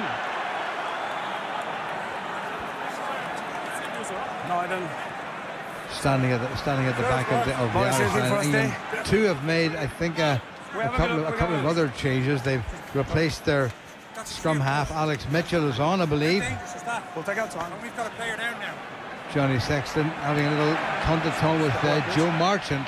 Bit of a stoppage for an injury to Bundyaki. Bundyaki's played well today, Tony. He's played a very sensible, constructive game. Yeah, he was brought into it early on, if you remember, when Tuolagi had a go at him in the first minute. So physically he's been involved in this game. He's a little bit rattled at the moment, but he's fine. He's had a big game. There's been huge performance out there. Dan Sheehan's had a massive game. I thought the back three were very good, particularly in the first half. Josh van der Fleer, as ever, has been very, very prominent. Ball back on the England side, and pivot to the open side of the field. Farrell pops it up to Tuolagi, who's been pretty well shackled. What a good tackle that was by Ireland. England still with the ball, and Ireland trying to pinch it on the 10-metre line. Referee says Ireland have got themselves offside, and England have really not much in the way of options except to pop it into the corner. And Farrell is going to do that. He's going to kick to the near side of the field, the English left. Ireland defending the Havelock square end. 9 minutes remaining. 15 points between them. Surely we can dream. First time, and not surprisingly, the first time the fields of Athenry ringing round this ground. And England are not going to give this one up by any means. Jamie George, who's battled away all the way through. England have made replaced both props, incidentally. Michael Vunipola is on. Right, Cole maybe reaching the veteran stage. Here's George, throws. Itoji takes it. George comes round trying to do a Sheehan. He's going to try to drive off the outside and catch a couple of Irish players napping. Don't know that Ireland are going to let him do that. England have moved well in field. They're just about tunneling forward. Referee seems to be happy enough. Now, can they go all the way? Tuolagi goes in to help. James Ryan is round the wrong side, but he's hanging on. He's not changing his bind. And England looking for a typical England drive. Are they over the line? Yes, they are over the line, and England have come back and they've got themselves a try. And if I'm not surprised, the man right in the middle of all of that is Jamie George. Credit England for coming back yet again in terms of guts and digging deep. They've certainly done that today against all odds. I mean, the odds were very much against them before the game began, but losing a player to a red card coming up to the interval has made it virtually mission impossible, but they've battled all the way, and that is one courageous effort by this English side. Well, you have to say that's the way that England teams of old used to play and win games. The catch, the drive, the forward power, and they exhibited that in spades right there. And the conversion has been added by their skipper Owen Farrell. So while you still have to think Ireland can win this game, England are within 8 points, and we've still got 7 minutes remaining. Yeah, I must admit, when we got that last try, I thought it was game, set and match. I still think 8 points will see us home, but certainly England are going to take it as close to the wire as they possibly can. Conor Murray is on wearing number 21. Ross Byrne is on wearing number 22. And a huge round of applause for Johnny Sexton, who has played his last game in this wonderful Six Nations Championship. A championship he has graced with his skills and his talent and his whole attitude for so many years. Ulster's second row forward, Kieran Treadwell, is on as well, having had a very good 2022, playing in all 5 games down under against New Zealand. So Ross Byrne to restart this kick. Johnny Sexton walking off very slowly and very gingerly, and I'm sure had he been 100% he would have liked to have stayed on for as long as possible. but he hopes to be back to pick up all the different trophies. Ross Byrne with the restart kick, and that's quite a clever one. He's given Ireland plenty to chase, maybe just knocked forward by an Irish hand. Yes, said the referee, and it's going to be a scrum to England near side of the field. 6 minutes to go. Ireland 24, England 16. England need a converted try and a penalty to win this game. Ireland better not do anything too foolish. Big scrum this yet again. They're all big scrums. England's replacement scrum half, Alex Mitchell from the Northampton Saints, to put it in. Conor Murray, the Munsterman, opposite him.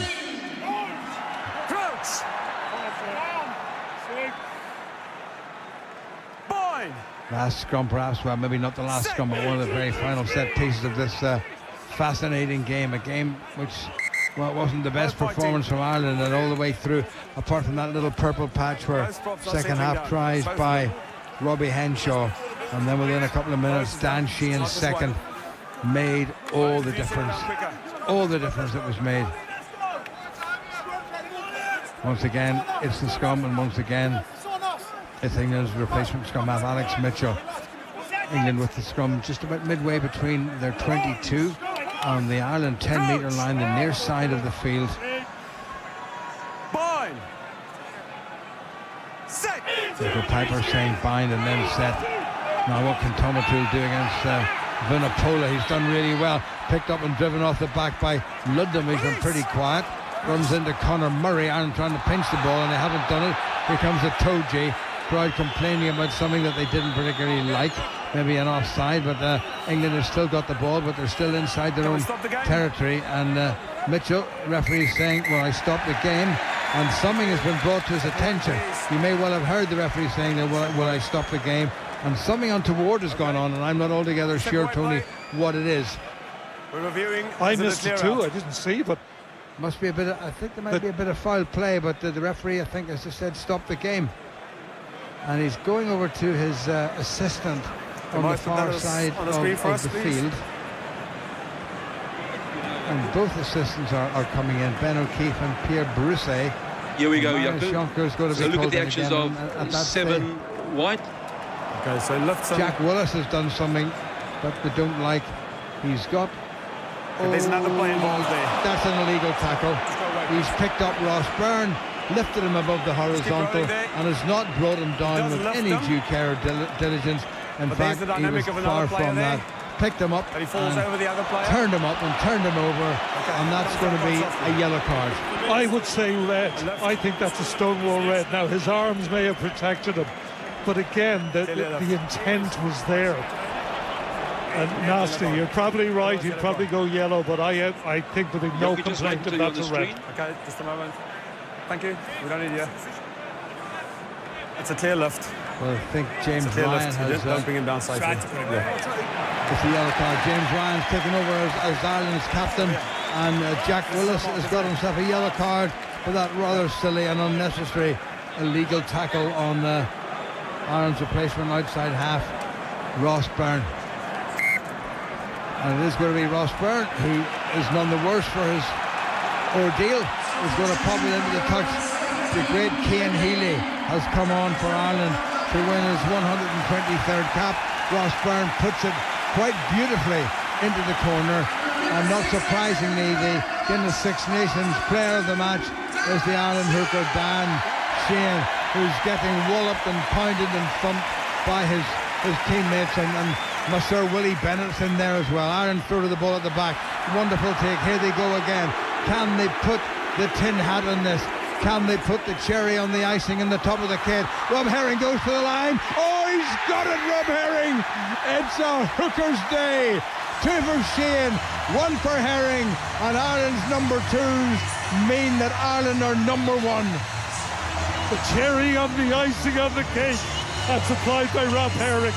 How appropriate with all the problems we've been having with the hooking position of late. And we know how good Herring is in reserve. Brilliantly taken.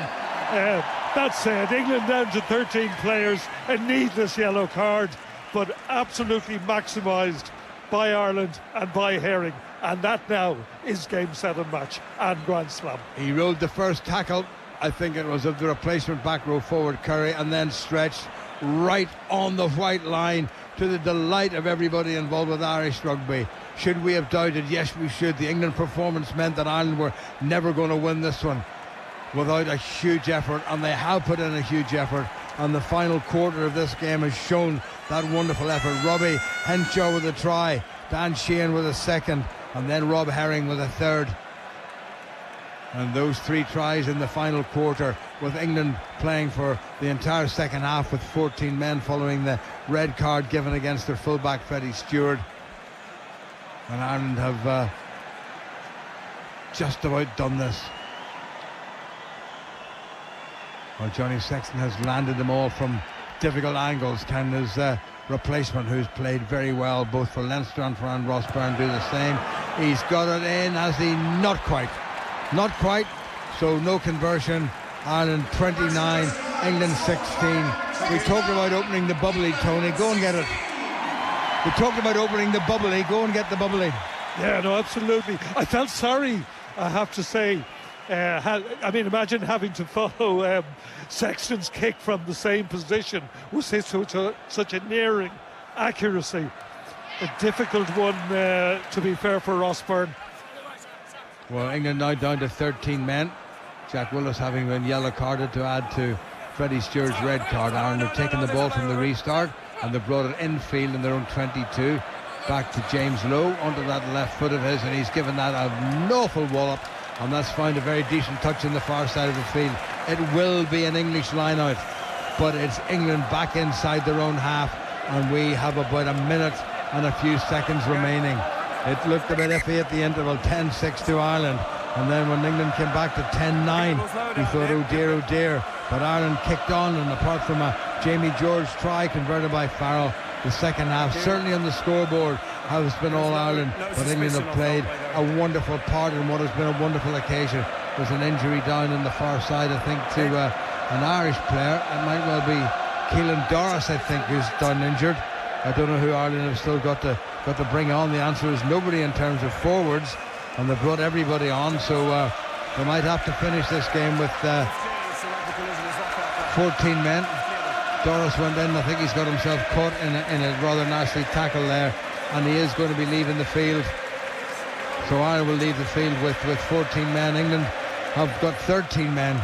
It's been an attritional game, and Peter O'Mahony comes back on, creaking a little bit because he thought the old joints were well enough oiled, and he was looking forward to oiling of a different kind this evening. There might be a medicinal pint supped here and there. It's going to be a big night in Dublin. St Patrick's Day yesterday, a great week for the Irish at Cheltenham, and let's not forget the Irish under-20s tomorrow down in Cork to make it a double grand slam for Ireland in the Six Nations, both the senior and the under-20s. Good drive by Manu Tuilagi, not perhaps the force he was, but good enough. Kieran Treadwell very nearly pinched that for Ireland. England have the ball. Vunipola gets it away. Nice flat pass out to Anthony Watson on the right wing. Hasn't had much to do, has had to double up as a full-back in the second half. 30 seconds remaining. Vunipola pops it out. Ludlam takes it on. Ireland looking to pinch the ball. Atoje has got it. Good tackling by Ireland. Jack Conan is in there to hold down the big English and Lions second row. England try to move the ball wide, but Ireland have pushed them back to the Irish 10-metre line. We have 10 seconds remaining. One last effort from England. Good defending by Ireland, determined not to have their line crossed again. Vunipola tries to sell a dummy and gets well tackled. Back on the English side on the Irish 10-metre line. Farrell puts in a lovely pass. Ball goes out wide to Ludlam, who's well tackled by Mac Hansen. Kieran Treadwell is there quickly for Ireland. 100 caps man Dan Cole takes it on, and again England trying to keep it going, and full marks to them for their enterprise on the way they've conducted themselves in this game after a hugely disappointing effort last week against France. Hint of a high tackle there by Jack Conan. Referee says play on. Tuilagi tries to hop and skip, and the ball has gone loose, and referee still playing advantage, and no advantage comes to England, and we're now in the red. And England, well, the best they can do is to try to kick into the corner and close this gap even further from a line out if they can manage it. And they're not wasting any time. Their skipper Owen Farrell, who's had such an influence in this game, kicks it into touch, and it is going to be an English line out, and Ireland go back. All the replacements on: Kieran Treadwell, Cian Healy, try scorer Rob Herring, Tom O'Toole. England coming over, just taking their time. Ireland lining up. I don't think England are going to take any men out of this line out. They did it before, Tony. They caught and they drive, and they drove. I think it's important that Ireland hold out here for their own pride and don't concede a try, because we're in the red.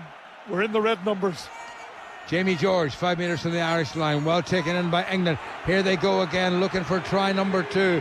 Everybody in a white shirt has come in to add poundage to it. Ireland digging in, and the ball has come back, and it's an untidy ball, but it's come back in the English side. They managed to pick it up, but they've lost that initial momentum from the line-out catch and drive. But here they come again. They popped it up to Ludlam. Great tackle by Tom O'Toole, who's been done well since he came on. Farrell moves the ball to the near side of the field. Henry Slade tries to step in field, is well caught by Ross Byrne. Ball back in the England side again, and again as Alex Mitchell sets it up. English forwards driving close to the Irish line. Mitchell to the near side. Jamie George looking for try number 2. Well tackled by Jack Conan, his Lions teammate. Back once again on the English side. Curry, the flanker, runs into Tom O'Toole. He puts him down and just about turns him over. Ludlam again bounces off a huge tackle by Cian Healy. Ball has gone loose. A tired looking Tuolangi goes back, and he's been caught by Ireland, caught by Conor Murray. The ball has been flung forward by Ireland. Interception by Robbie Henshaw, gets it away, and the referee's going to bring them back. It might well have been a knock forward, and that is going to be the end of the game. South African referee Jaco Piper blows his whistle, and Ireland's rugby team have achieved something they've only ever done 3 times before. It was Kyle Mullen's wonderful team of 1948 at Ravenel Park in Belfast. It was Brian O'Driscoll's team of 2009 in Cardiff, and it was Rory Best's team in 2018 at Twickenham. But here on the grandest of stages, on home turf, the oldest international ground in the world, led by a man whom we never see play in a competitive game on this ground again, Johnny Sexton. Ireland have pulled off another Grand Slam. England made them work all the way. The turning point in the game, perhaps the sending off of England fullback Freddie Stewart right on half-time. England certainly up the ante, but Ireland, to the great credit, as they've done every game so far in the last 12 or 15 months, came back and they knew how to win the game, and they've won this game, and they've won the Grand Slam, and they've won it by 29 points to 16. Tony Ward. Well, all's well that ends well, but we made hard work of it, no question. Throughout the championship, we've been the best team in it, and we've got our just desserts today. But it was tough, it was hard, it was difficult at times to watch. But in the end, we came good, and we scored some spectacular tries. Great day for Irish rugby, as you said, Jim, just our 4th Grand Slam ever. But I repeat, richly deserved over the course of the campaign. 10-6 at the end of it. England down to 14. Owen Farrell's penalty made it a 1-point game. Back came Ireland. Robbie Henshaw with a try. Dan Sheehan with a try. Jamie George with a try for England. And right at the end, replacement hooker Rob Herring with another try for Ireland, who incidentally got a bonus point because of the 4 tries. Let's not forget. So Ireland at the top of the table with another Grand Slam, and they've beaten gallant England by 29 points to 16.